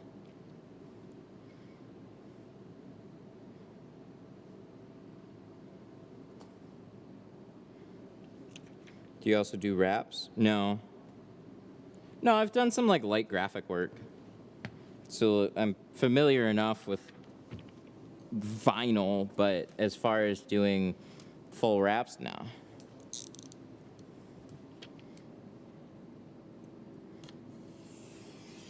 It's too much. Too many things.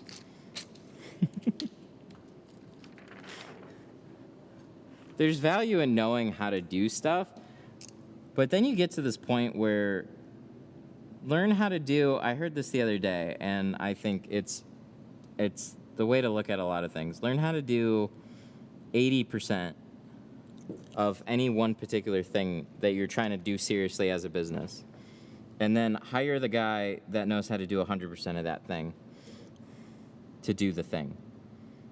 So it's like you have a good understanding of what it takes to do it, and you have a good appreciation for it. And if you need to, you can step in and help out. But then hire the guy that knows how to do 100% of it. That's how you really grow as a business. Because you can't be the guy doing all the things at your own business. It won't grow. It'll get to this plateau. And if you want to punch through it, you got to do some other stuff. And have other people do other stuff. Do you do you do do you do raps with Eminem? See, if I was Detroit Rap Studio, I might get more people calling for music production than anything. Luckily, we're Tint Studio, so people... Somebody asked me if I did taxes the other day. They called and they're like, do you do taxes? I was like, what? Do you do taxes? Like, I tint windows? Oh. Okay.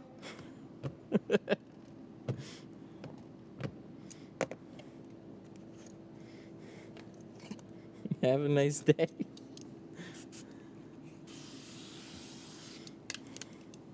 Assuming that people read is always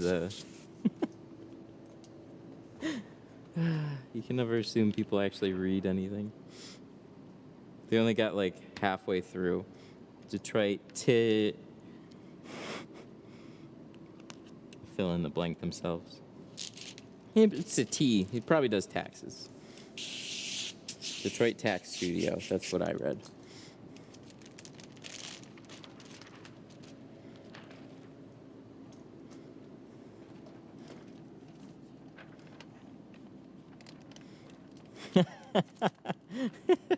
That's good. Somebody asked if I did Brazilian waxes.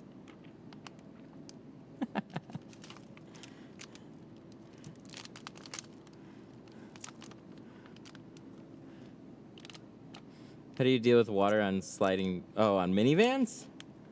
Oh, I just let it run down, wipe them off a bunch. They'll be fine. They're made to take all types of crap from the kids. Speaking of which, I still gotta do the sliding doors on my Sienna. Not exactly looking forward to those.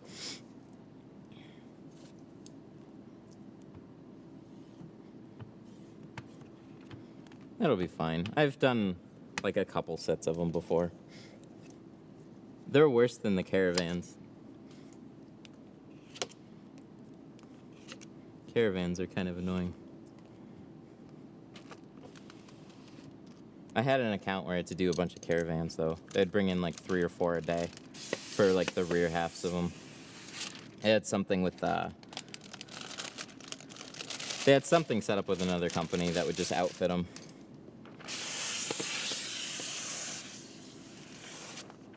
And COVID hit, and I never heard from them again.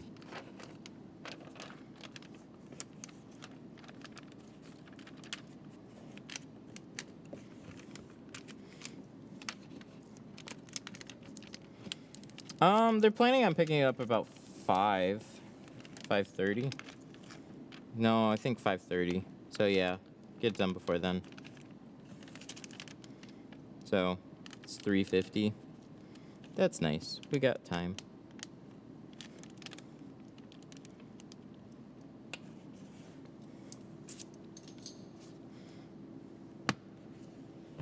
Yeah, I hear ya. The front quarters aren't super fun on them either. But yeah, sliding doors on minivans, I don't know why, but they put that big metal brace in the corner. And somebody showed me a video where it's easy to do the older ones, but not so much. Like, I don't know about the new ones. Mine has a little, like, pull-up shade, too.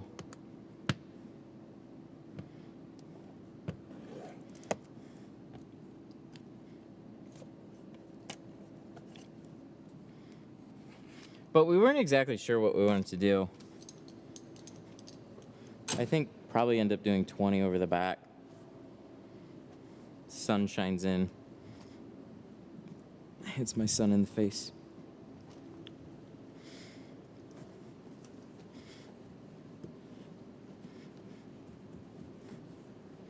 This rolled up all the way?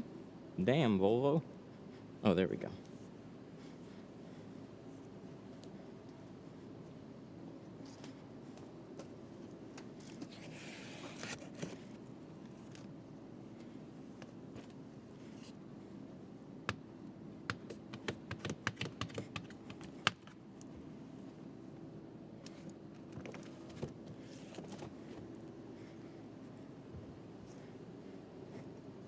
I like it much better this time.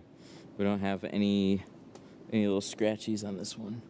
It's looking better. Good deal.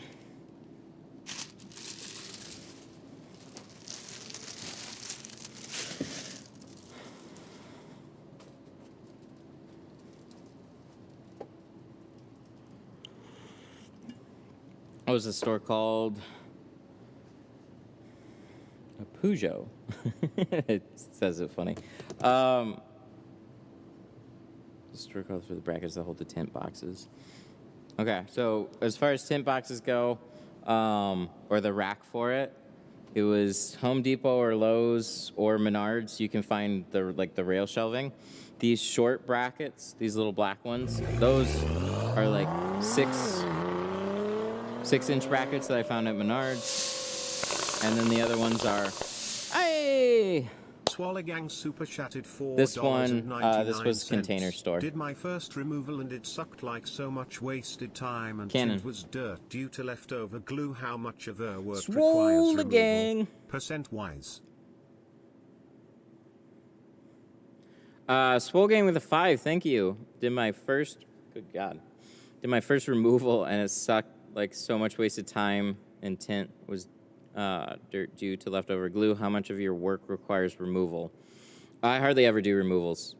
And it's a fun lesson to learn because I typically just way overprice removals because I don't want to do them. I wrote it down so I won't have to ask again. Good job. Thank you for the 5. Yeah, so I really don't do removals that much. It's partially a Michigan thing because, like, we have old purple tint jobs here. You can tint a car with crappy film, and a year later it can be purple. It's just, it's never. I've worked at shops that generally charge around $250.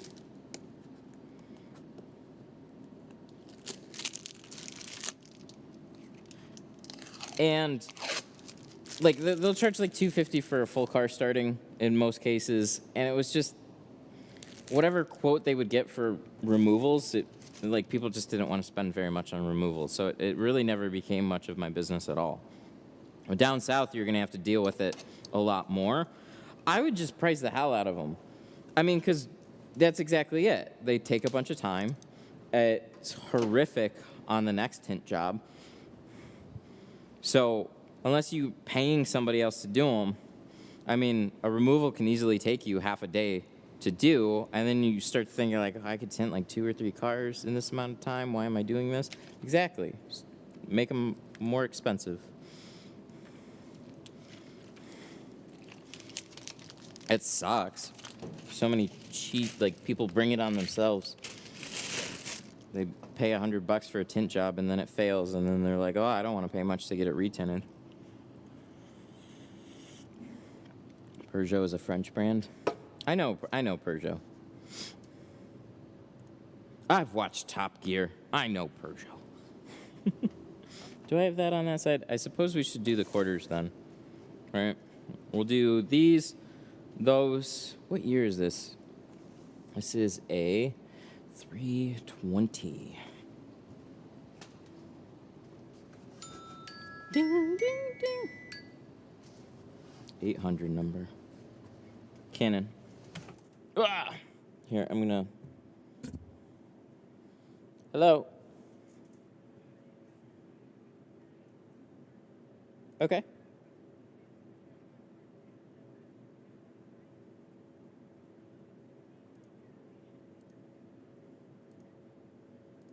Oh, okay. I see. No, I don't. I'm actually in the middle of a couple things, so I'm gonna have to let you go for now. All right, bye. It was FedEx.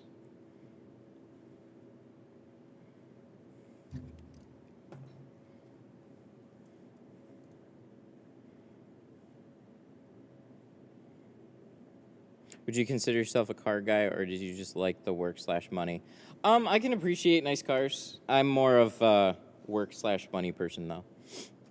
The tech side of everything is more interesting to me. So there's certain cars that I really like the styling of, and I can appreciate them, but it's just as far as like watching new cars come out, and it's okay. Okay, so we need to pull up some plotter software here.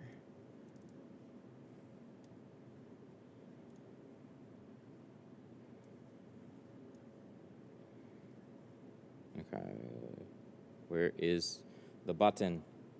Oh, we moved it off screen. There it is. Okay, so this is a 20...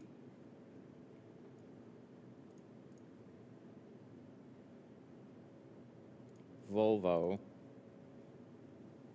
V60.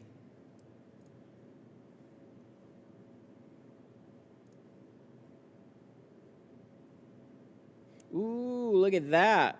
So they got the back window, the rear quarters fixed. That's cool. We got to use a 36-inch roll here. What am I doing? I don't need those. I just need these ones.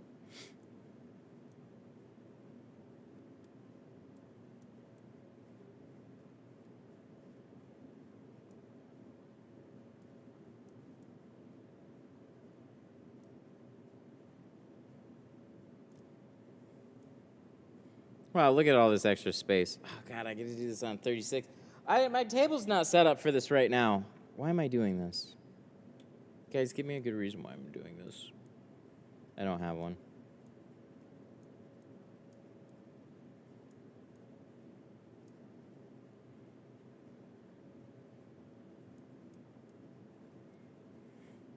I could put another one here. Just for fun. Yeah, why not? We'll just do all that. That's good. That's...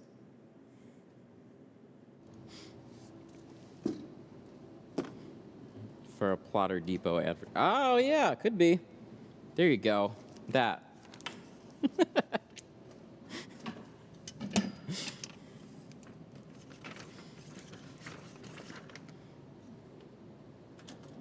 They know how much I like plotters, and they still want to be a sponsor.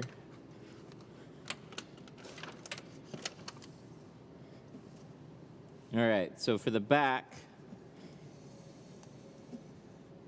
I still have to unbox that Workhorse 2 over there.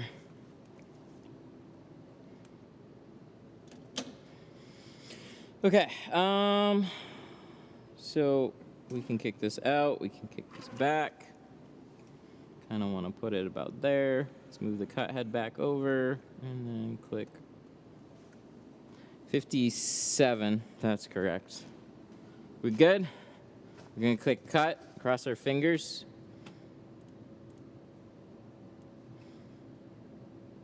Let's get one window, let's get the other, and then let's click cut. Uh-oh. No! Let's see if this works.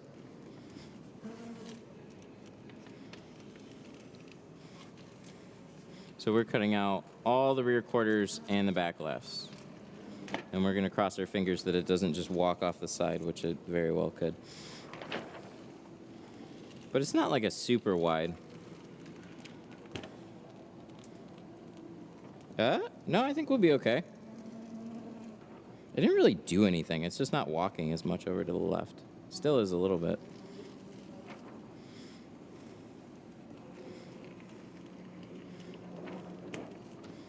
I gotta get my glass table.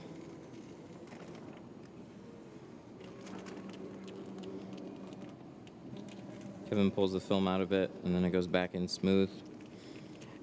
So, for me, it was just the rollers keep kicking it to the left. So it didn't matter if you were kicking it out beforehand. It was just like walking to the left for whatever reason. I think it was just a roller was a little tilted or something.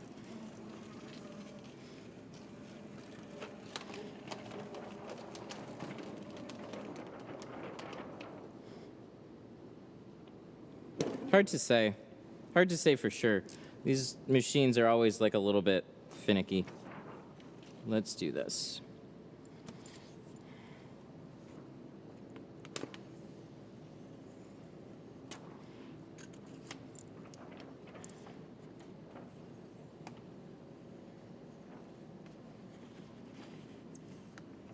Do you have that anti-static line? Oh. Yeah, I do. Here it gets super staticky. Wintertime's horrible. We don't have fun in wintertime here. You take like, I have to put an anti-static line on that computer over there, because if I wear like my fuzzy jacket, actually really any jacket, but especially on my fuzzy one, I'd walk over there, I'd touch the keyboard, both my monitors would turn black from like some type of little static shock that would run through the whole computer. It's like, oh, that's probably not good.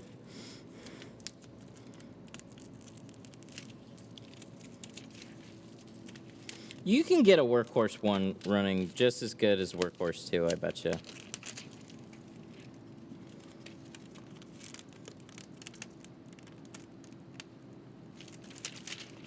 Oh, that is the end.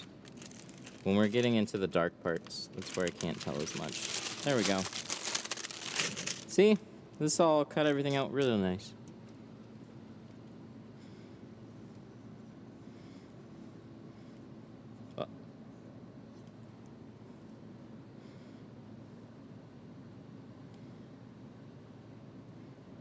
What I want to see is some menu changes.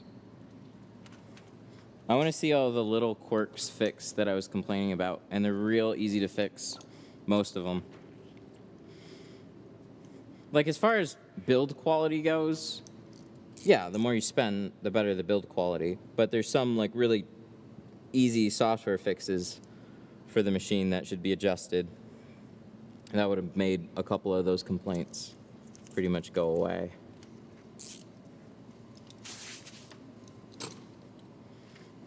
These look good. If the patterns are right, this machine will cut them out. I don't have any doubt about that one.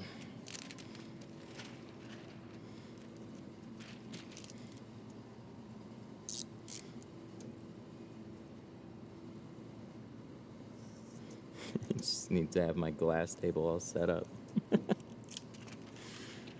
Okay, let me add that to my list.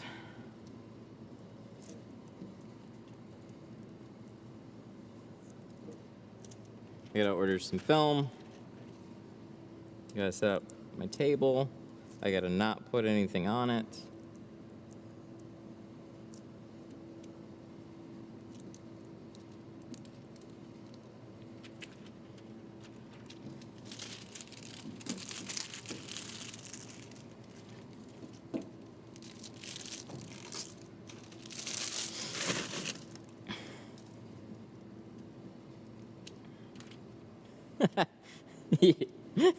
That's exactly how I feel. Film and vinyl. Film and vinyls is straight, had a ton of customizable features and options, but man, when one pattern is off, boy, sheesh. That's it to a T. You look at some of them and you're just like, oh, come on now. And that sours the whole experience.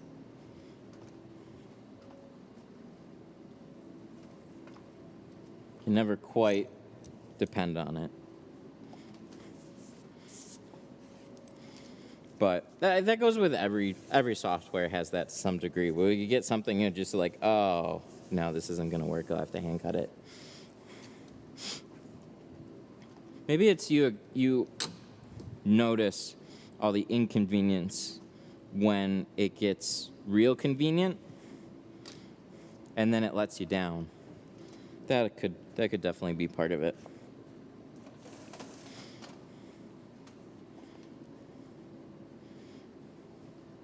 Thoughts on flat glass? Flat glass is a great service. You can do way more flat glass way more easily than automotive. It's just getting the clients is different, really. So what I didn't consider until much later is, hey, all the cars that you do, chances are those people live in a house or somewhere. Like they live in somewhere, right? And those places generally have windows. So offer flat glass to every car that you do, or just make them aware that you do it. It's one way to kind of break into the space.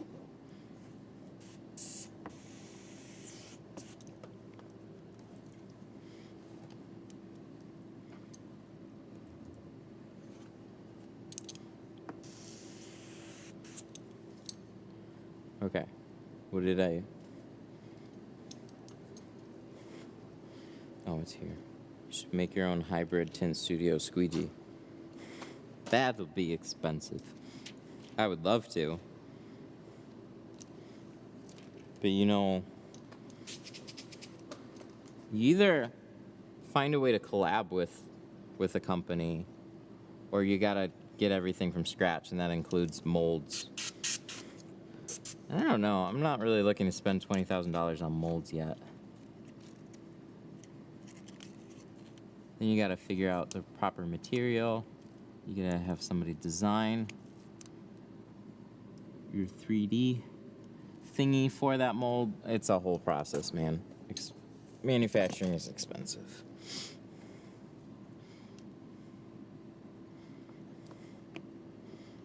Just stick the green bean in the handle. So I've tried that. I was really interested if these could be handled squeegees. They're not good for it. I had them scratch too much. So as a quarter window squeegee, as a smaller squeegee, they're really, really good. But what'll happen with like a lot of use is they'll start to pick up little speckles here and there as you're just generally cleaning, and then you squeegee out the window right afterwards. You have to do a lot more washing, and they didn't quite push out the water as much. It did look interesting because it's kind of like a paintbrush, but I did try it. It just wasn't good.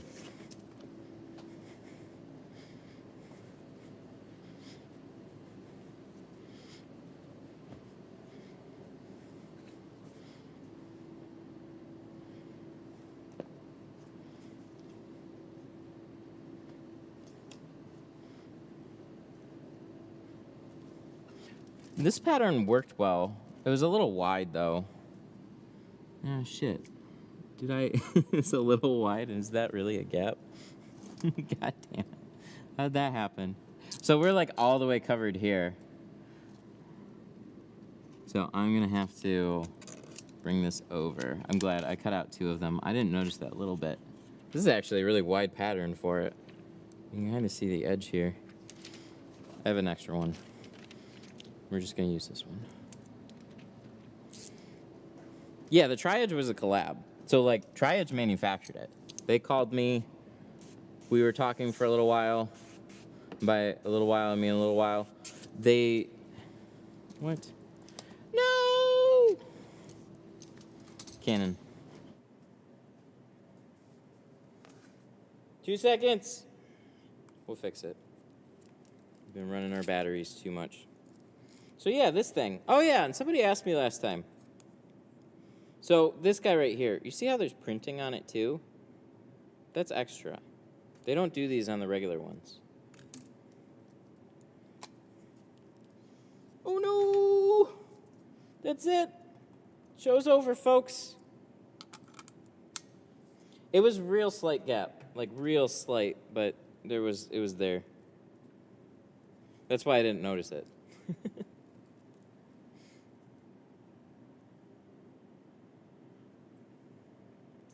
But yeah, so this was manufactured, made in not Miami. What's below Miami? Something. They told me a couple times, but I think it's below Miami, but around that area. They're out of Florida. They manufacture, mold, print, like they do everything. China. No. No. If they were out of China, if they told me they were in Florida and then they were out of China, there's no way they got here so fast. I have all the tracking to, I have all the, no, it wasn't Key West. God, why can't I remember? It's so dumb. Maybe it's not even south, but it's in that, I think it's on that side. Oops. That's it. Braden.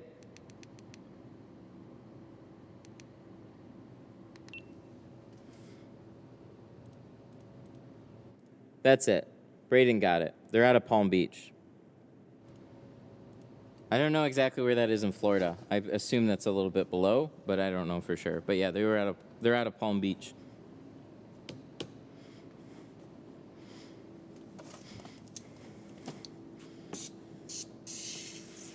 So they do all their manufacturing, injection molds, everything. All in-house. And the printing. You guys don't realize, the printing is more of a pain than actually making the Tri-Edge. But it was cool, because he was pretty insistent in the beginning. He's like, no, we're going to do everything. We're going to do the printing, the whole 9 yards. And I was like, oh, damn, okay. Because I said I just wanted green ones. I was like, if at bare minimum we can get some green ones, I'll be super happy. And then next thing I know, they're doing the whole printing and everything. I was like, shit. 5,000 of them, all printed.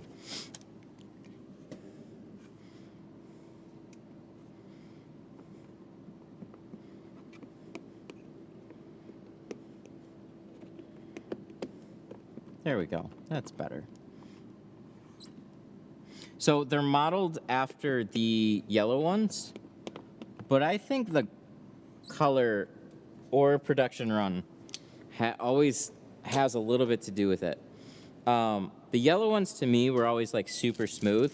They're a little bit stiffer than the blues, but they're not near as aggressive as the orange.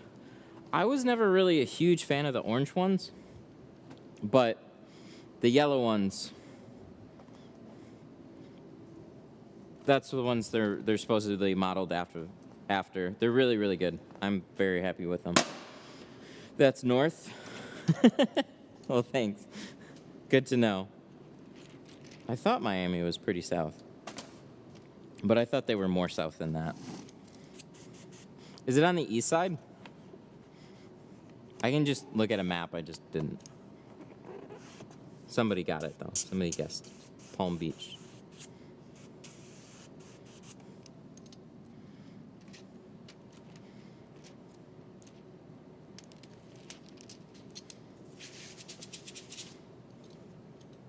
Printed and some signed? Yes, I did sign some of them. never signed anything. Oh, except a keg. I signed one keg.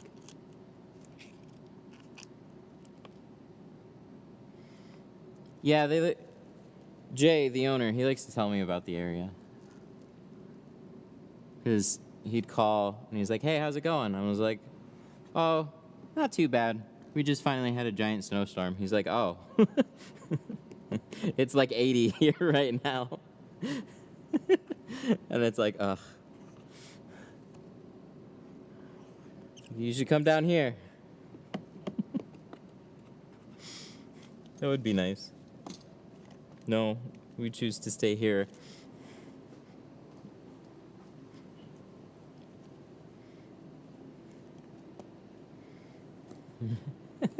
Wonder what a signed triage goes for on eBay. Probably real cheap. Somebody would probably ask, like, why did somebody draw on it?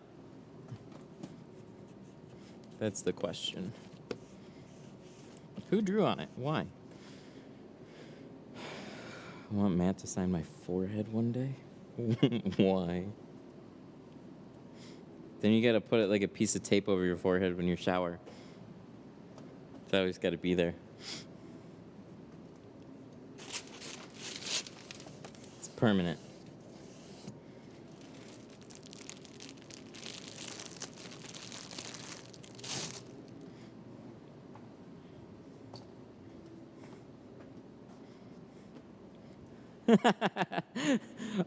I only knew that because of a few triages I bought from their website. I'm not a geologist or whatever the map people are called. Geologists. Ugh, they're called gemologists. Duh.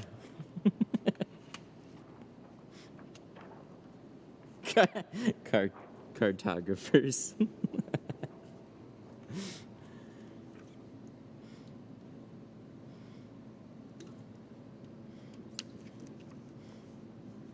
No, cartographers are car people, obviously. When you're into cars, you're a cartographer. Or is that a car photo? No, that's somebody that takes pictures. Sorry, my bad. That's somebody that takes pictures of cars, is a cartographer.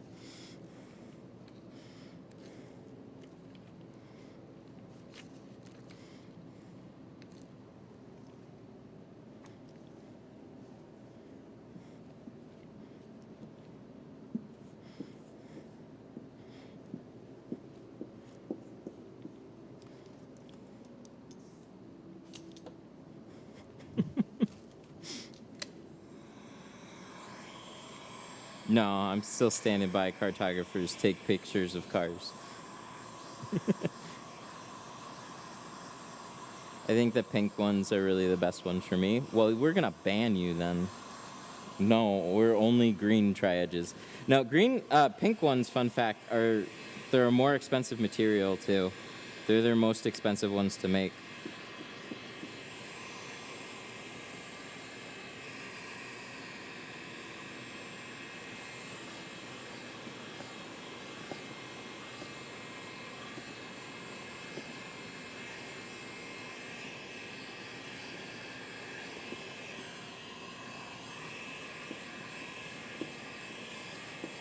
When you run out, are there going to be more? Are you going to make more? Yeah, we'll get more made. It'll be, as far as I know, it'll be an ongoing thing.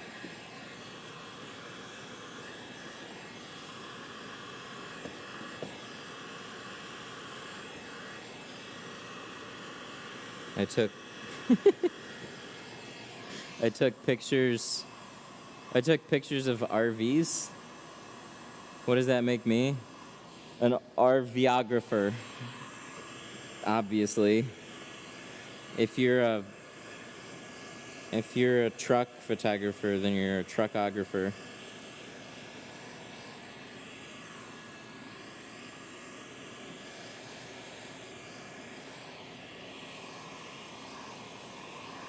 What happened to the Wagner? Yeah, it's in a trash can. It unfortunately almost shocked me to death.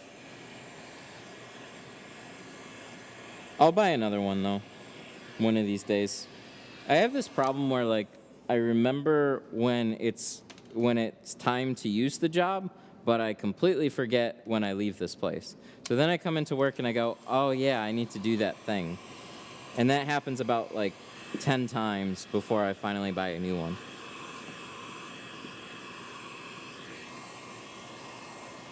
That happens all the time. It's like here in the moment, and then when I'm trying to think, it's like there's something for a shop I need to do.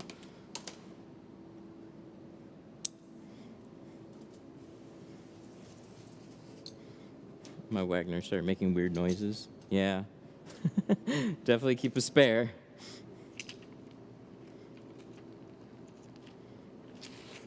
The old ones used to like blow chunks. It was pretty great.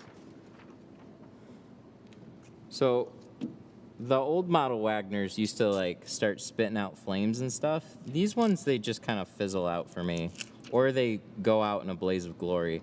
I left one sitting on the ground, and then next thing I knew, it just caught on fire.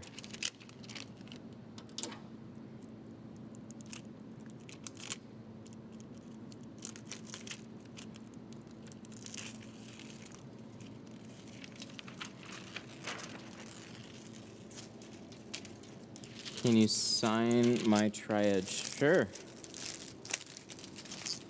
I felt weird doing that. So, you guys, I'm assuming some people don't know. I don't know. I just figured some people didn't want me to draw on all their triages, so like I didn't. I only did some of them.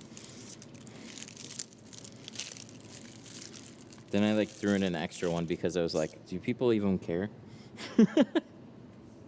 I'm sure some like it, and then probably most don't.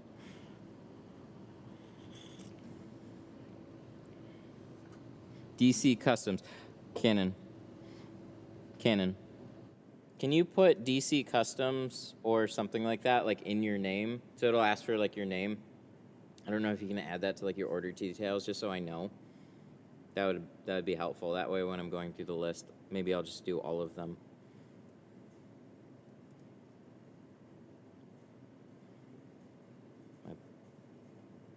My Black & Decker shocked my bro 3 times. That becomes a problem. Wintertime gets really annoying. So I'm glad I have this floor that kind of keeps me above the water, but I've worked on a lot of concrete floors with no drains, and water just sits there. So on salty days, it all builds up on your extension cords.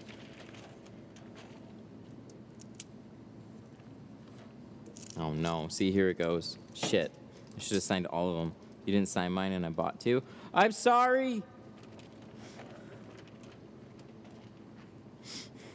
I didn't know, I'm not used to signing shit. To me, it's weird. Like, I appreciate that people seem to like it, but like, you gotta understand, I've never signed anything like that.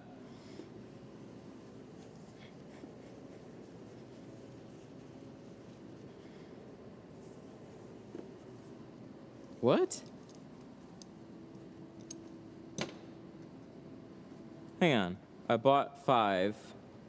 I got 3 and a clay bar plus a gentle poker, so I was pretty happy with the trade-off. Can you shoot me an email? Because we definitely didn't...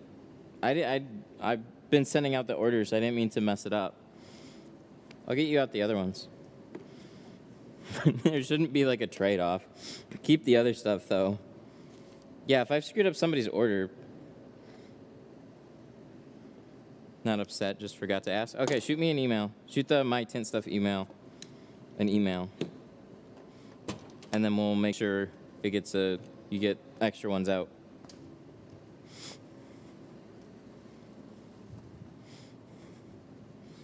Okay, I bought 63 all were signed. No, you didn't.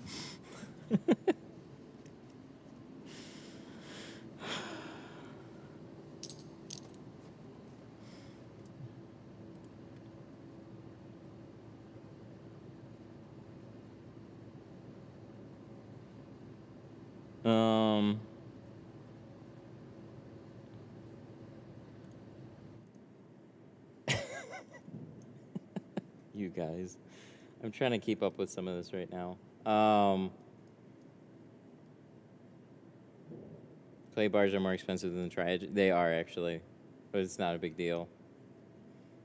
You need to understand you're a tin star, need to sign stuff. No.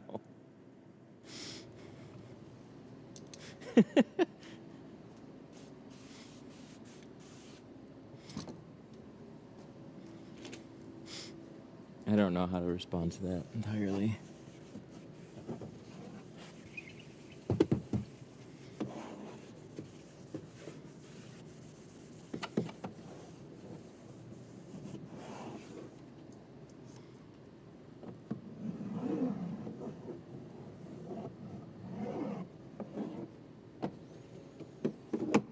Alright, so did they tape the outside of this one? Oh, so the squeegee. No, we didn't get rid of the green ribbon one. This was just sitting there. I think I meant to try this one. Oh yeah, this is an Ikea Squeegee. I never tried this one yet. I don't know if this is any good, but we were walking around Ikea, and I was like, hey, they got a squeegee.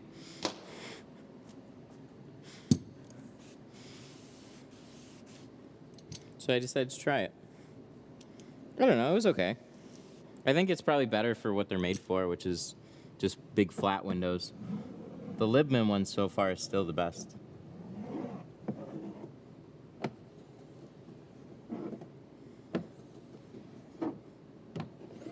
I forwarded you an email with a comment similar to the one said to bring it up. That was, where's my shit, dude? I ordered my shit, where is it?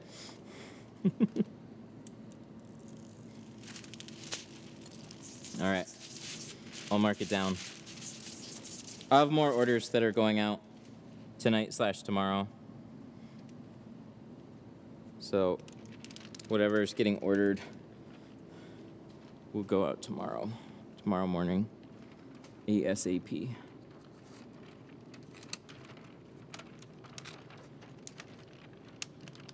Or maybe late tonight, but USPS closes. So they'll sit and then they'll go out in the morning.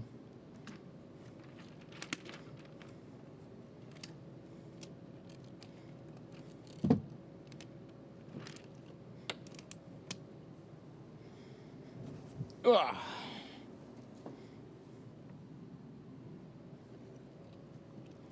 How many have you sold? Not as many as I'd like.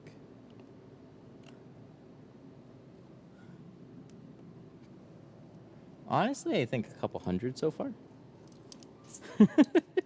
Which is like, I got a long way to go. They'll be around for a little bit. I gotta check, but I think that's what it's basically been so far.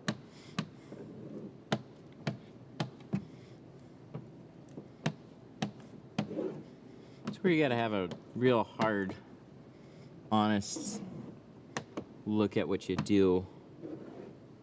And try not to don't have a big head about anything you do. I figured they're probably, like, what I was ordering was enough for the year. And I'm pretty confident in thinking they'll last that long. Maybe even a little longer, we'll see. But there'll be like that initial surge, and then if people like to use them over other ones.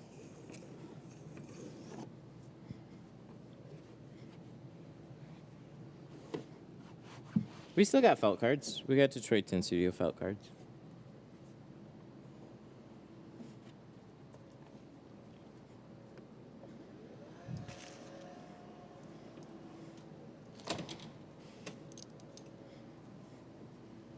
That's the whole merch thing. I don't do t-shirts. We do some things that you can actually use to do jobs. The tri-edge one I'm especially proud of. No. What is that?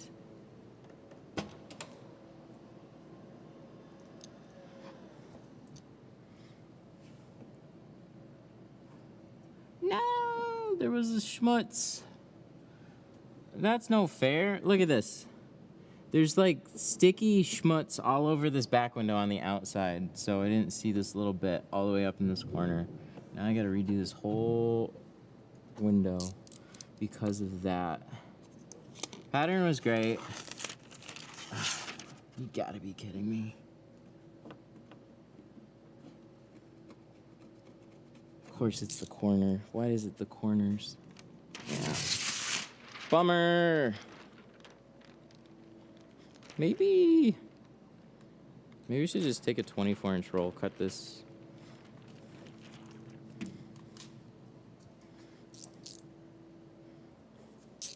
Your head is getting better. I don't think so. I like to stay pretty realistic about all this. I figured enough people would like the Tint Studio stuff, including me, to make it worthwhile.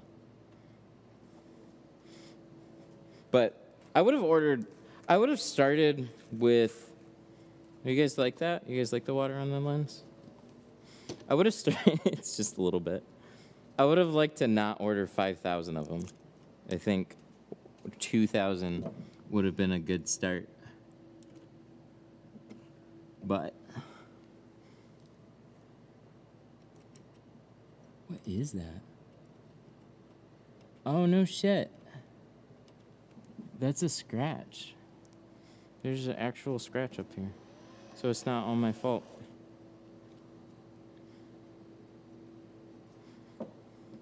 See this?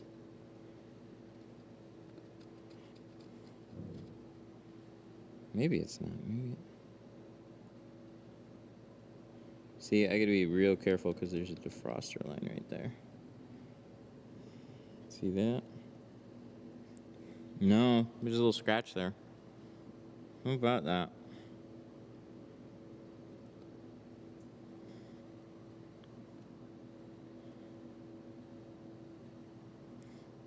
Booger. It's not.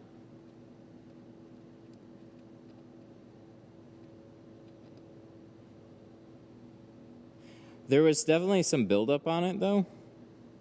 So it leaked some schmutz into my tint.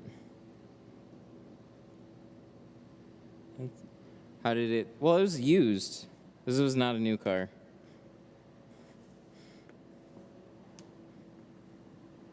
No. Open upwards.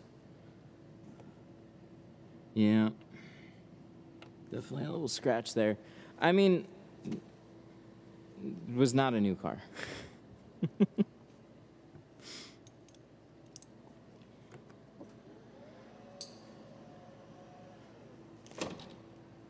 Okay, so we're gonna re-prep it. We're gonna cut out another one, and then that is what it's gonna be. That's unfortunate. I think I got enough of a short roll to do a back window.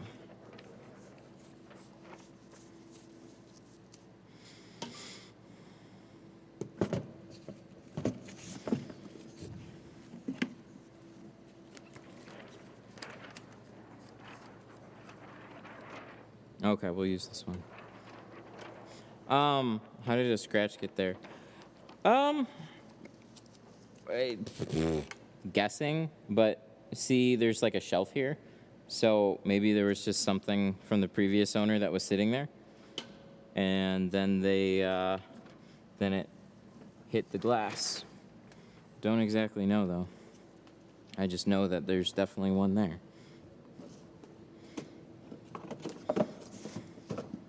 So, unfortunately,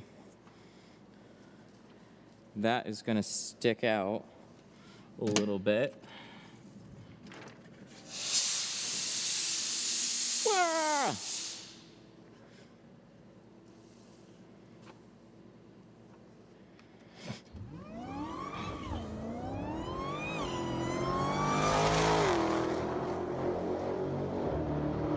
All right. DC Customs and Detailing super chatted $5. I just put in my order 1 clay bar and 2 tri-edge. If you can please sign Hey! one of them, thanks. My name on the order is Washington, Korea. Thank you. Cannon. DC. Washington. Yeah, hell yeah. I'll sign them for sure. I think at this point, I'm just going to sign all of them in everybody's order. Everybody gets a free tri-edge, and I'll just drop a signed one in all of them. Okay, let me pull this up.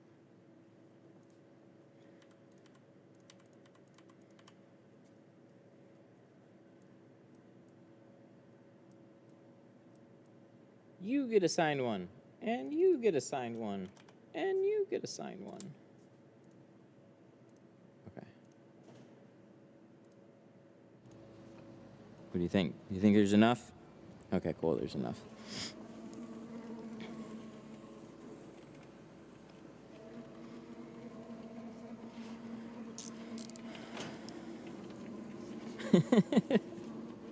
Does the cost go up for autograph? No.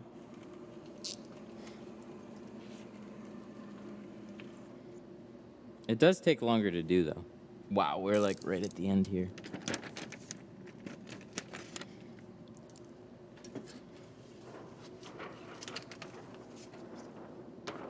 Heck yeah. Well, at least this went to a good cause. I was almost going to throw this roll out, but I kept it. I'm glad I did, because then we got one more back window out of it.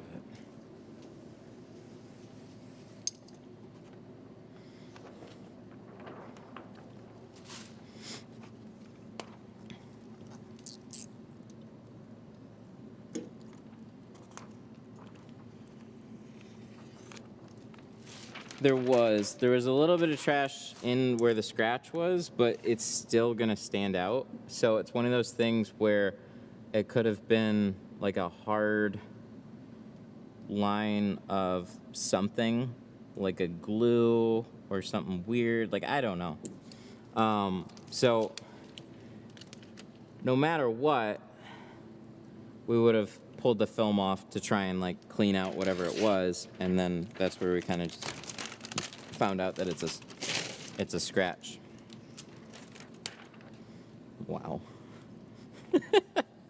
Don't get carpal tunnel from signing all this stuff. Wow. I'll try not to, man. Whoa, we're just like uber celebrity now. Look at him all fancy signing shit.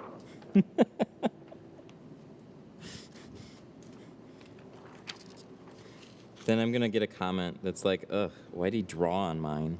I don't want that.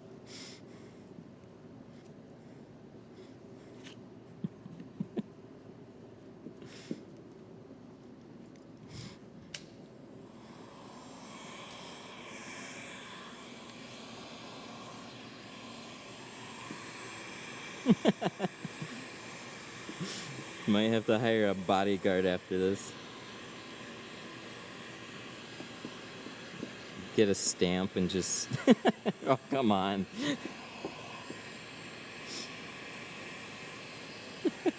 You guys.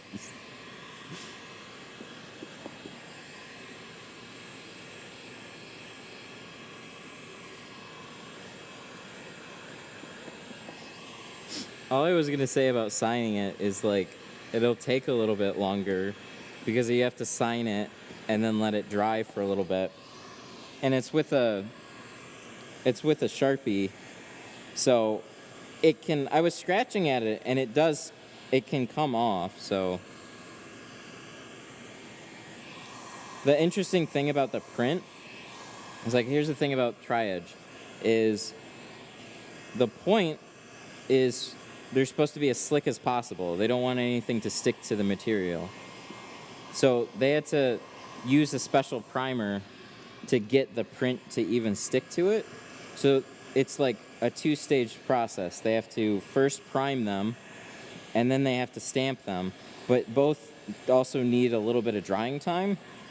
Multiply that by like 5,000 of them. There's a lot of work that goes into just that. Mind-numbing assembly line stuff. So that's why in the video you guys saw that little like fan, like they were all drying down like a belt.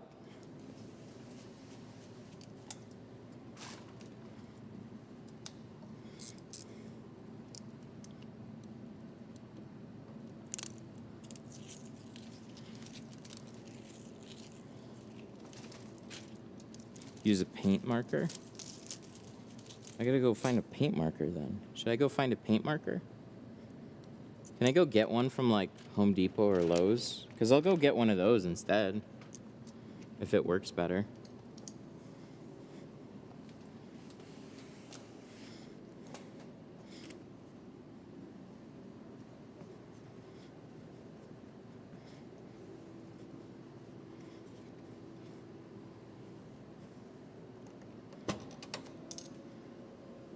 Also, my signature is very weird. It's always different on every card because I don't have a consistent signature. I just scribble.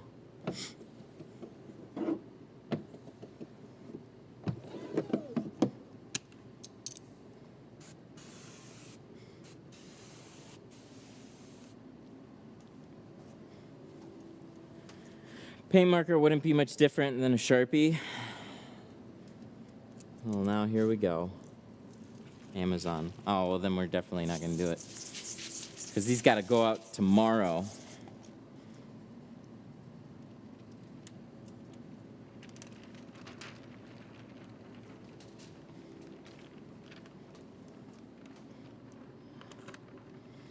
Ugh.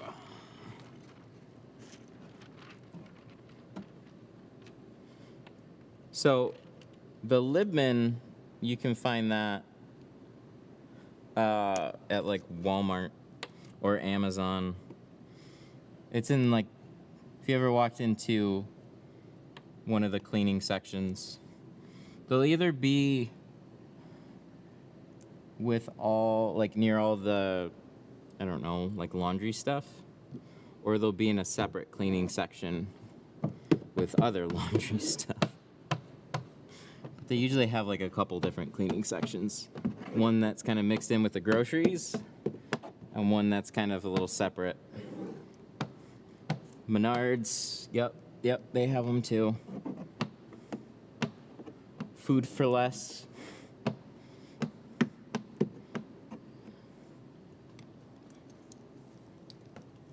Any of those places. I don't even know what that last one was, but somebody said you can get them there. You find them when you least expect it, because it's nothing fancy.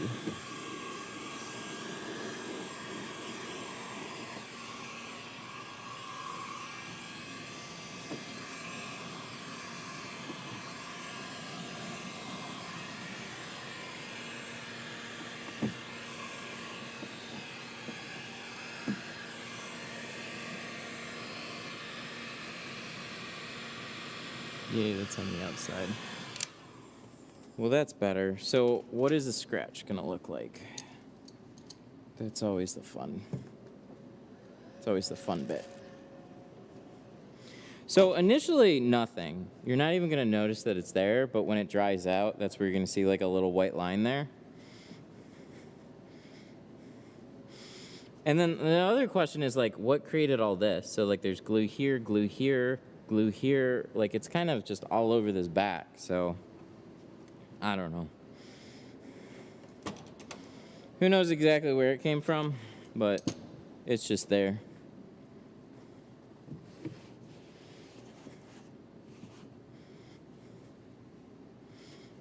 How would you do this without a plotter? Oh, it'd be, on this one it's pretty straightforward. When you don't have as much room, it gets a little tricky. This one has, I'd say, a little generous amount of space, but nothing crazy. You'd pretty much overlap the film, and it kind of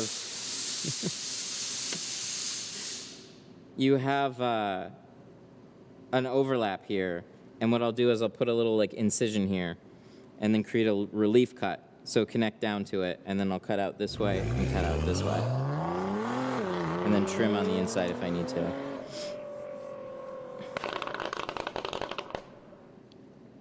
RGC R- super chatted RGC. $4.99. What the fuck was that? RGC, thank you for the 5. That's for Jaybird? Why? What's it? What's for Jaybird? I missed it.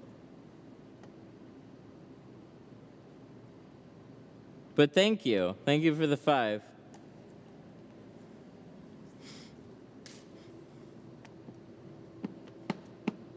Industrial Sharpies. Oh God. Where do we find industrial Sharpies now?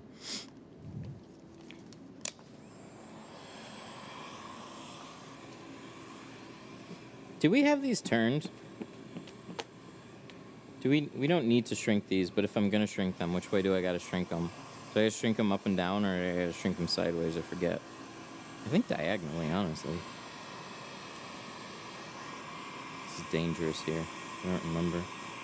Oh, no, that's fine. That's what we want to see. The little...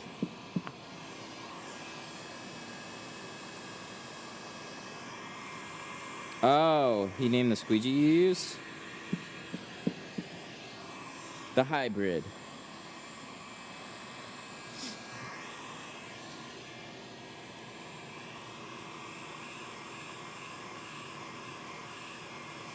Also, check the links in the description. They'll bring you to pages with everything that I use. So if you see something and I didn't get around to saying what it was, that's another way to find out. But good looking out.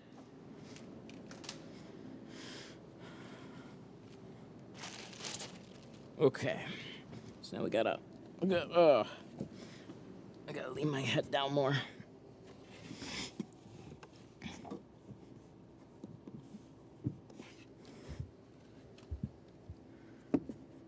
Lowe's has okay.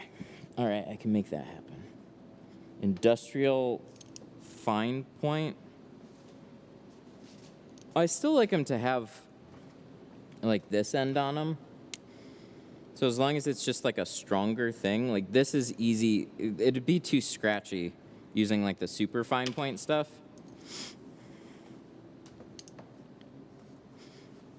Oh, okay. I need to just... They don't really plan a lot of work or a lot of space on these when you have a headset.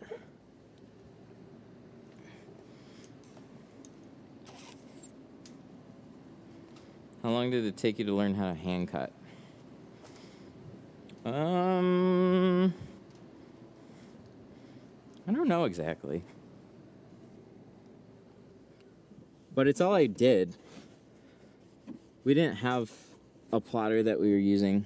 It was all, I had to hand cut, so it was just kind of like, first car took me 6 hours, but I was learning for a while before I was on my own.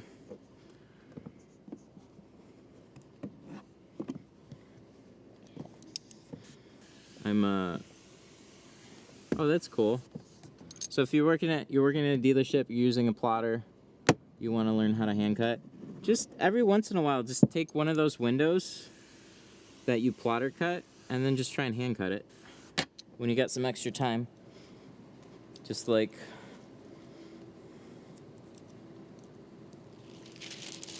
and you're at a dealership. So that's awesome, because whatever, you know, if you scratched a window or bugged a seal out or something, you just go, I don't know, it was like that. Okay. Hang on, I gotta like lean my head down.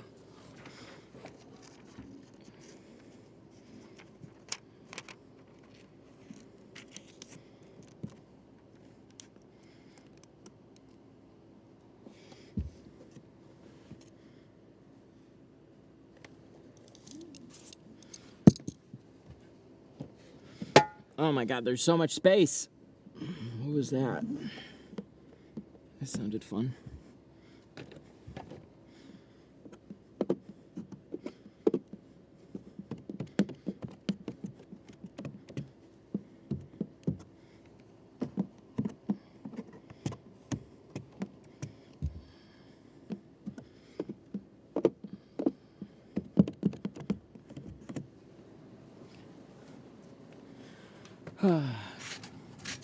Yay. Cool. Just making sure I didn't pull a spring off or anything. Oh, fun. I used ATR in a back window, sprayed over the roof deck, and it fell off and re-glued it again. What?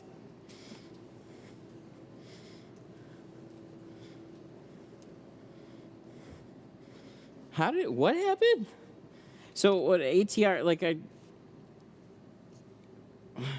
remove the film. If there's glue behind, I'll spray ATR, and then I'll take one of these scrub pads, and I'll just scrub the whole window out, and then squeegee it off.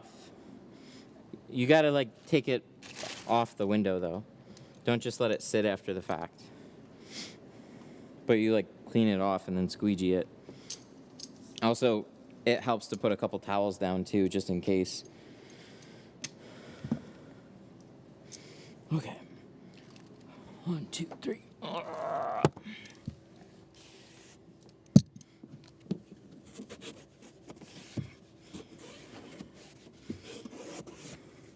What percent? We did 20.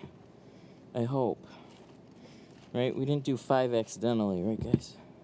Let's get this guy again.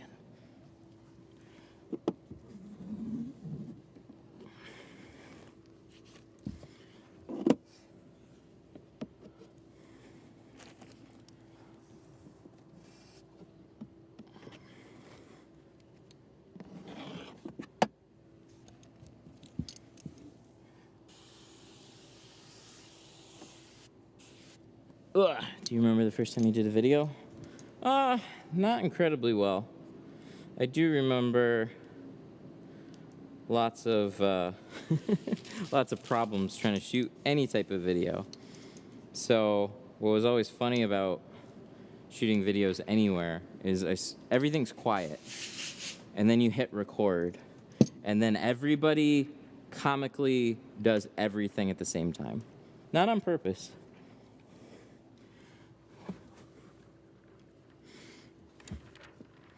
But it would happen quite a lot. So you hit record, phone starts ringing, somebody starts using an air gun, somebody opens the garage door, pulls a car in, like all this background noise all the time, and it just kills your audio. And then I didn't really know anything about audio then either. So I'd do one of those like YouTuber-y shotgun mics, and then I'd go stand like 5 feet away, and I wonder why I have garbage audio. Just use a lav mic. Don't bother with shotgun mics. Just use a Rode wireless mic, which didn't exist at the time. But, yeah.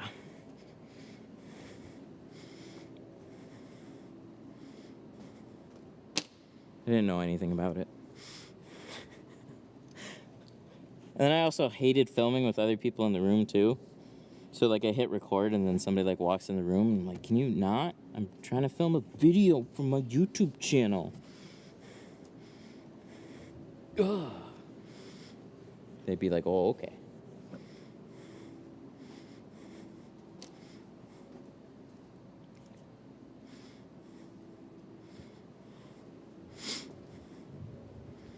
I was buying some of your merch because I want to start a hustle at my house. Nice, very nice.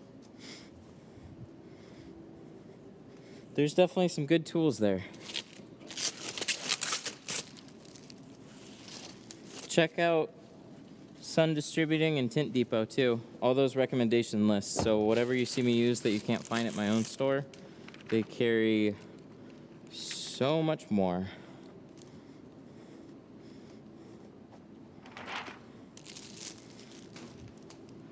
I miss the vlogs. Vlogging is too much work.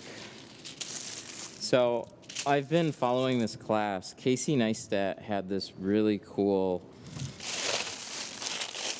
class that showed a lot of behind the scenes of him filming and editing a video. And I always wondered, like, how do you do it in the day? Well, it turns out that is their day. He spends more time editing than he does filming. So that pretty much lines up with the mystery right there. Is like, how do you have time to do anything else? Oh, he wasn't doing anything else. Gotcha. There's just not enough time. Gotta pay a full-time editor. And they just never did well. 100%, they just never did well.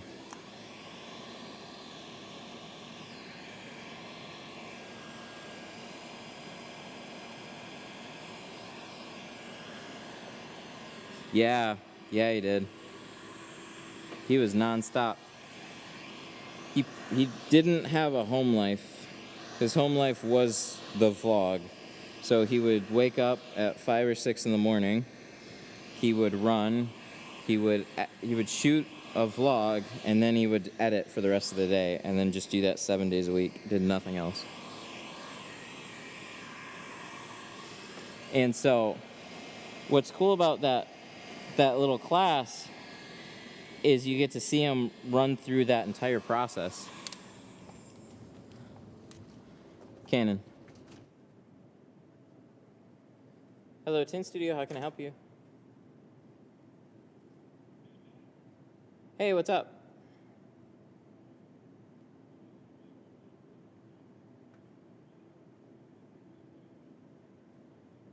Oh, thanks, man. I was going to say, I'm actually live right now.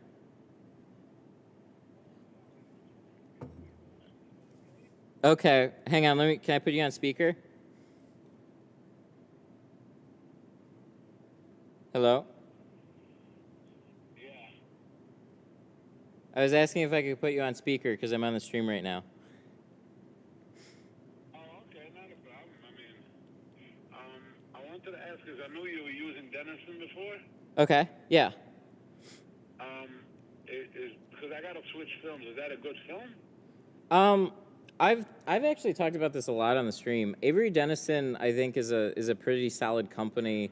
I like their NR film, but past that, the NR Pro and the ceramic, they're going to be a little hazy. And what about the HP? Oh yeah, they had an HP film. I actually haven't used the HP one. I was using NR Pro and then I switched to NR. And then after that, I switched to Geo entirely. But did you have any issues, comebacks with them? No, not with the NR. It's still a solid film. The only problem I had with the NR Pro was, like I said, you do a set of doors, and then you do, like compared to the factory privacy glass, it would sometimes look a little hazy. And what about Expel? I've never touched Expel. Good company from what I understand, but... Yeah? Mm-hmm. Yeah, I hear good things about them. That's why I hear very good things, but, you know, it's a little hard to become a dealer, so... Right. Yeah, I hear that too. That's why I was looking at the other ones, so... Okay. At Denison. Okay, well, continue doing your good work. Thank you. Thank you so much. No problem. You have a good one. Okay, you too. Take care. Bye. Okay, bye. That was nice.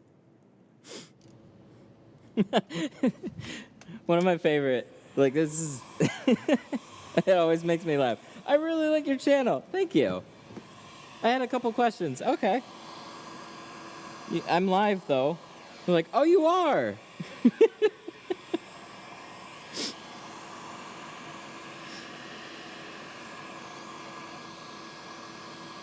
Do you really like the channel? No, I'm kidding.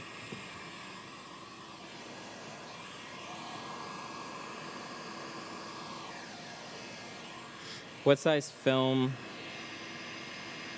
when you're just starting on a budget? Well, what's cool is you can get half rolls. So that'll help your budget right out of the beginning, is getting half rolls instead of full-size rolls.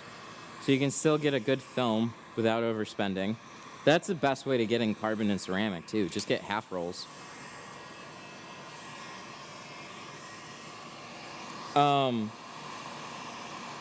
As for sizes, the easiest to work with are going to be 20-inch rolls.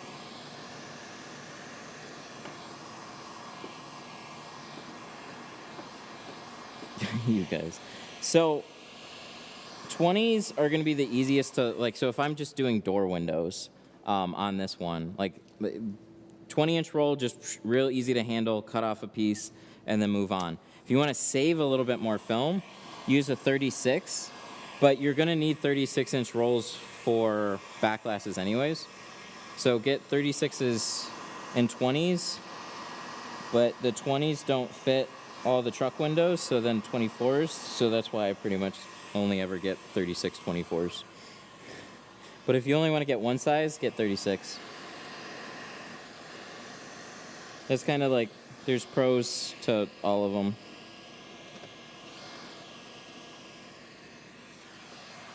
.36 by 50s. Yep, that's pretty good. I gave the long, too much answer. If you really like the channel, then support the film that I...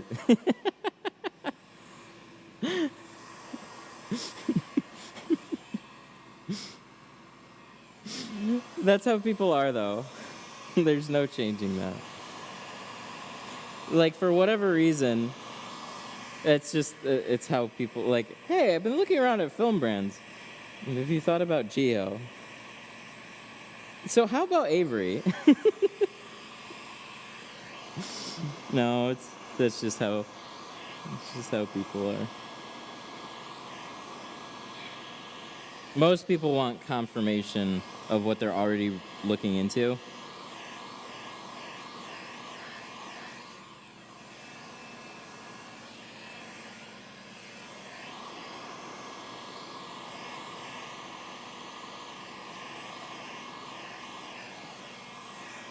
I don't know. But I sit back. If I sit back and use what I use, I don't want to feel like I'm peddling anything. So that's kind of where, like, I'll give you my 2 cents about the films that you're looking into, and I'll continue to use what I like to use. So...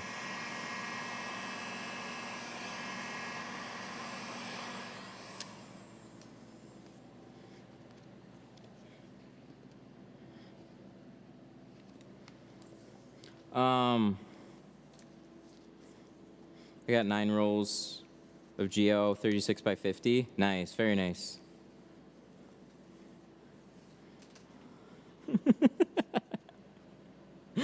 This right here. Is Geo good? I know you use it every day, but is it good? Like, is it good though? You know, because you use it every day, so I just want to be sure it's good. I know you use it, and I see you use it all the time, and you always say that you recommend it, but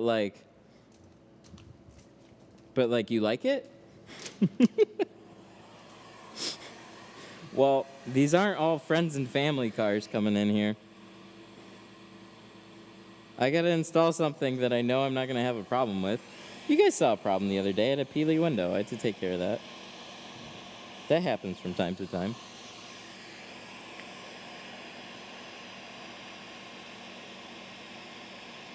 I always just like that, though.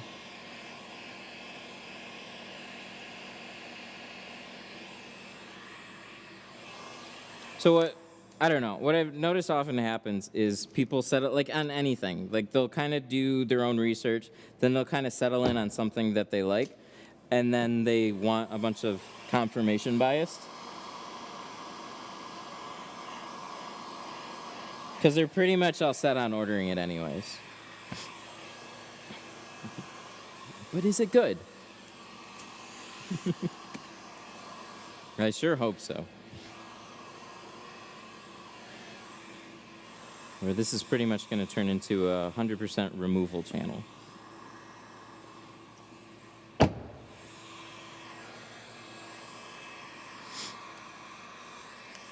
Any chance I can get the go-ahead on 3M film? Like... 3M. There's reasons to like them, and then there's reasons not to. what line. Their color stable stuff back in the day was blue, so that didn't leave a super good impression. I hear shops that use them that are happy with them, but you're definitely paying a premium just to be 3M. And it's a premium that I don't know if you really need to pay, because most people are not necessarily going to come to you because you're 3M, but you can try and leverage the fact that you're installing 3M. Nick Doolan super chatted $4.99. I missed a bunch of the stream, but I'm here for the rest, lol. Anything important I missed? Nick, thank you for the 5. You missed the whole car. Maybe that.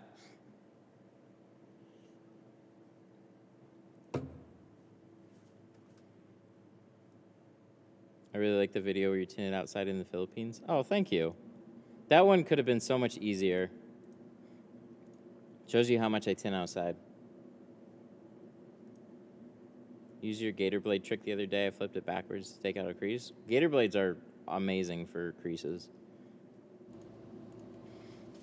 All right. We gotta clean this guy up here. We're pretty much done.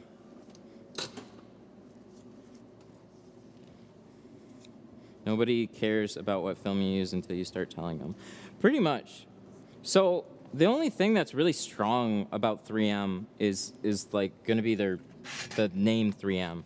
So if you're charging more and then they're just like, oh, that seems a little expensive, you can just like, yeah, I'm installing 3M. Just, you can be a lot more confident in just saying that, because they have a lot more presence. So it's like, oh, okay, yeah, I've heard of them, blah, blah, blah, blah, blah. I've had Post-it notes before. And they do have a name for having a really expensive film.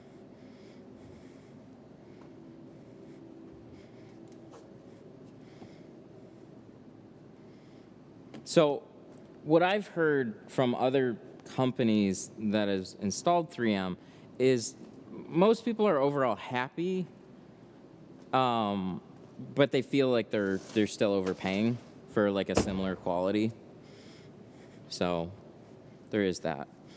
But like I said, if you can kind of like leverage that to just charge more, then it's worth bringing in. It's kind of how I feel about like Lumar. It's like if you're gonna overpay, you're gonna need to like, don't just overpay on film and then charge the same. Like you should be taking full advantage of whatever branding that they have associated with it, and then hopefully it'll work out better for your business. But branding for window film is like real low on the totem pole of like importance to customers. They're just like, they saw you, they came to your shop, and then at that point they're not gonna leave based on the film that you're doing.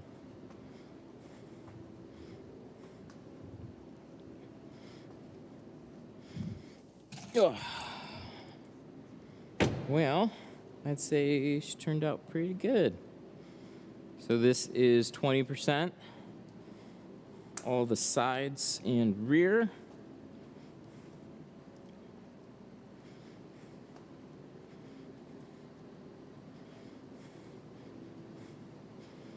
Golf quarter windows.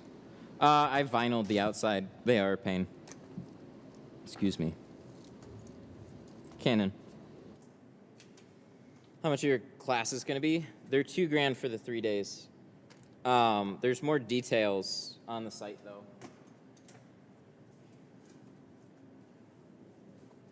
We're giving tint kegs and stuffs. Here, let me get a link. Tint. My tint stuff. That's the site. So if you go here, you want to learn about all the goodness, you can go here. So I got 3 classes coming up. You can check them out.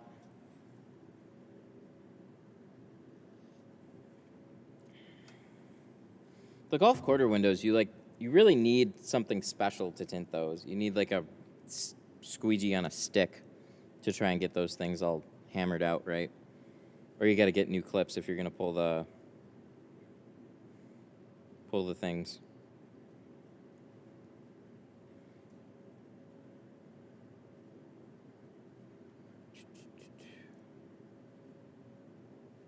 Just made my order from your site. Thanks. Oh, cool. Thank you. Thanks, Josh.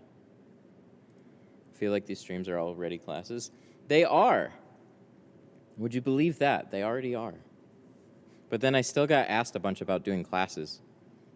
So I may actually consider subscribing to your online classes. I feel like with those, I could get the rear window shrinking down. Those are going to be coming soon, so we don't actually have some of the installation stuff built out yet. But I am working on mostly like the talking business side of it right now, and then that's going to be coming soon enough. So a big portion of it is going to be catering to the people that sign up. We're going to be having group Zoom discussions, stuff like that. So I'm really, really liking the platform. I think it's going to be super helpful.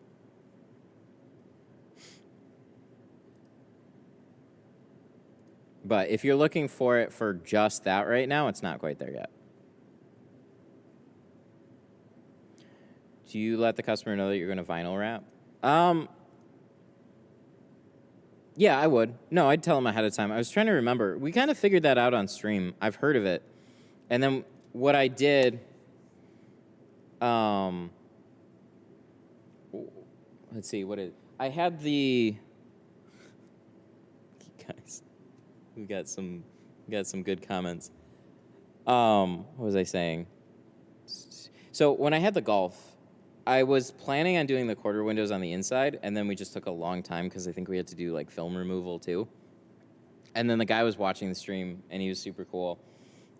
Somebody suggested doing vinyl, and then I said, oh, no, we weren't going to do them anyways. It was just going to kind of be like if we have time. So I was going to try and tint them, and then what ended up happening was I used Dotrix on the outside, which is just a good vinyl, and he was super happy with that. So it was the same type of satin finish as the pillars and the roof, so it all kind of blended in together. You can't see out of those quarter windows anyways, so I think for most people it'd be okay, but I would let them know ahead of time. I'd be like, this is kind of like what I would suggest for them. Otherwise, charge a premium for them, because they're going to take you some extra time. So the earlier signups will have better sway in what they mark. Yeah, for sure. That's a good way to look at it. I feel like I'm missing stuff, but yeah, absolutely. The idea is that it kind of grows with the community that's part of it. So I have ideas of what people need to know, but there's so much, like, see, the thing is there's so many how to tint videos, and there's very good videos across YouTube. It's not a community about just how to tint. You can already get that out here. What I want to do is focus more on individuals and trying to cater to what you're looking for. That's the whole point of this. Because really, it's if you're just going to sign up for like car-specific videos, I mean, there's always going to be that important stuff, but the most important thing about signing up for any type of class was always to me was always like putting you on the right track and being able to have a conversation about like what your concerns are and just kind of learn from those people directly.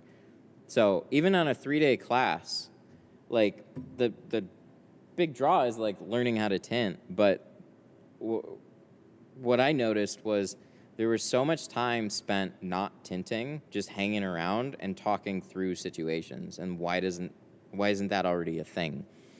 It always goes a little bit unsaid, so it's hard to explain until you've actually taken a class or talked to another tinter in person and stuff. You feel like you don't realize how much more value is there sometimes. So that's why I feel like these live streams were really helpful, because you can actually just talk to me, but it's a little one-sided here. Your windshield tint video with all the dark tint was awesome and great. Thank you. Thanks. I'm glad you like those.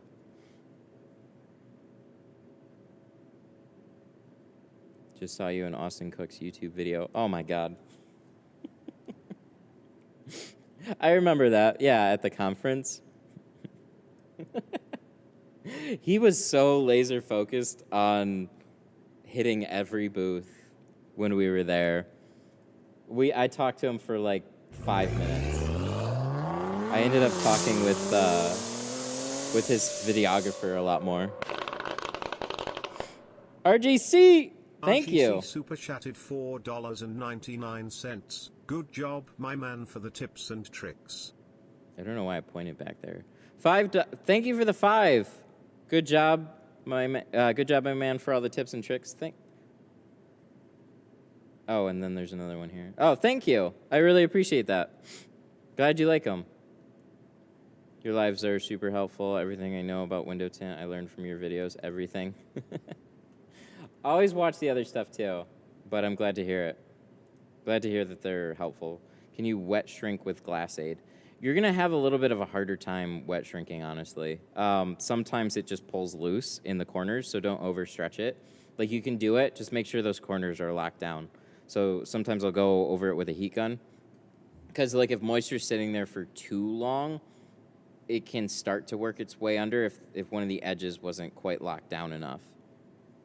That's the only thing I've noticed from there. So, yeah, you potentially could. You just probably have a greater risk of it, like, pulling back into the film.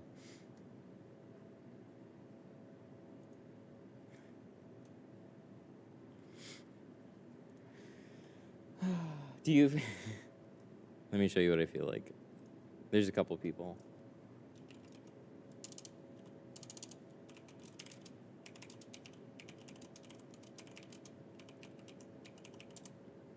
This is part what I feel like. I remember Patrick sent me this one, but this has definitely come to mind a bunch of times. This is what I feel like with a headset. I feel like Doc with his crazy, like, Marty! Or, oh God, what's his name? Or this guy.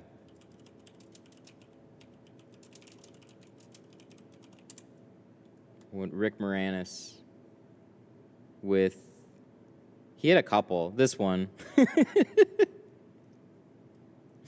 I feel like that too. I'm just the nutcase that puts on all this shit on his head, but there's a good reason for it. That's what I feel like. There's all this, like, cool tech here that I love to share, and then everybody's like, yeah, okay.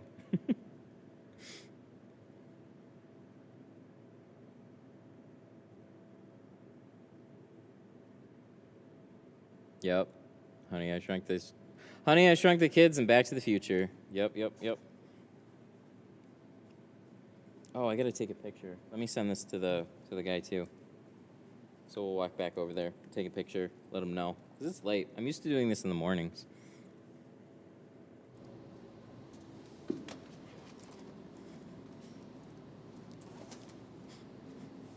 Marty!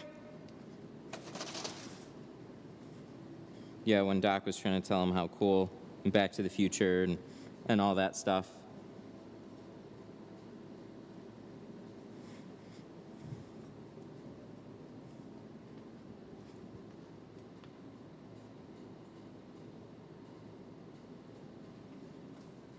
Okay, there we go. Cannon. Ugh.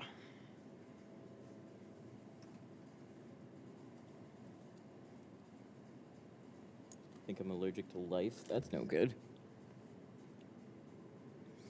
Battery again? Did it just die? Oh. Okay. Well, we're done.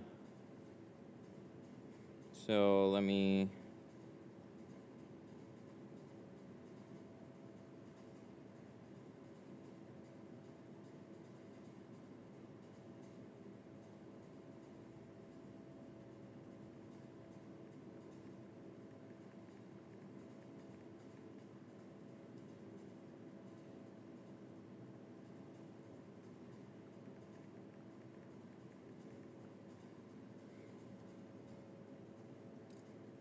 Didn't die, took forever to connect. I wonder what the issue was.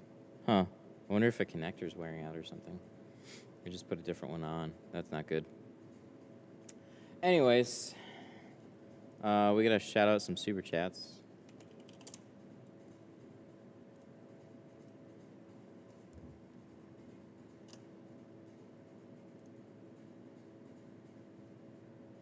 awesome. I'm en route. Okay, cool. So they're going to come pick this up very soon. How much for a 4-door? I'm starting pretty much everything out at like $290 now. I don't even have a good reason why $290 and not $299. I should probably just say $299.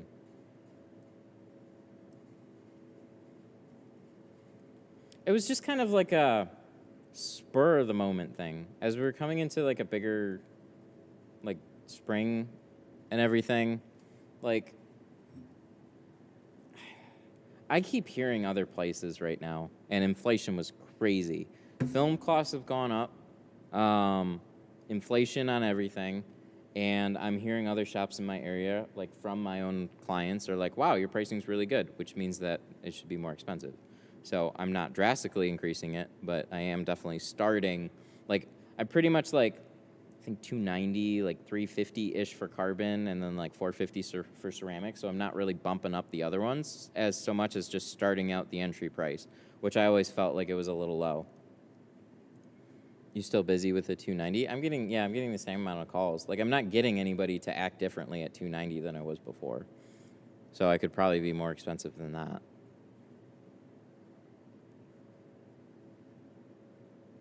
Is the starting? Yeah, without the windshield. You just kind of pay attention to the market and the value that you're giving.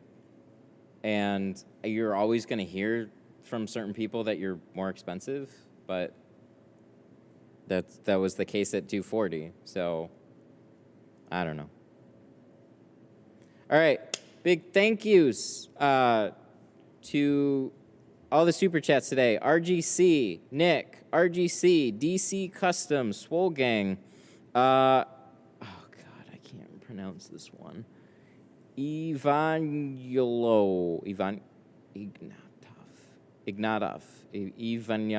Thank you. I don't know how I should pronounce your name, but thank you. Larry David and Daniel Reyna. Thank you all so much. RGC for Jaybird. That's right. Got my email that geo prices went up. So they have held the same pricing for the last 3 years, while everybody else has done pretty substantial increases. Like, I think I heard this last year, XPEL people got 3 to 5 price increases over this past year. So it's just like, it just keeps going up. I'm so cheap and cocky that I'm going to try and do it myself. Do it. Let us know how it goes. Eventually I will fail and bring it to a Tint shop. Hey, you'll learn some stuff on the way. I appreciate that attitude a lot.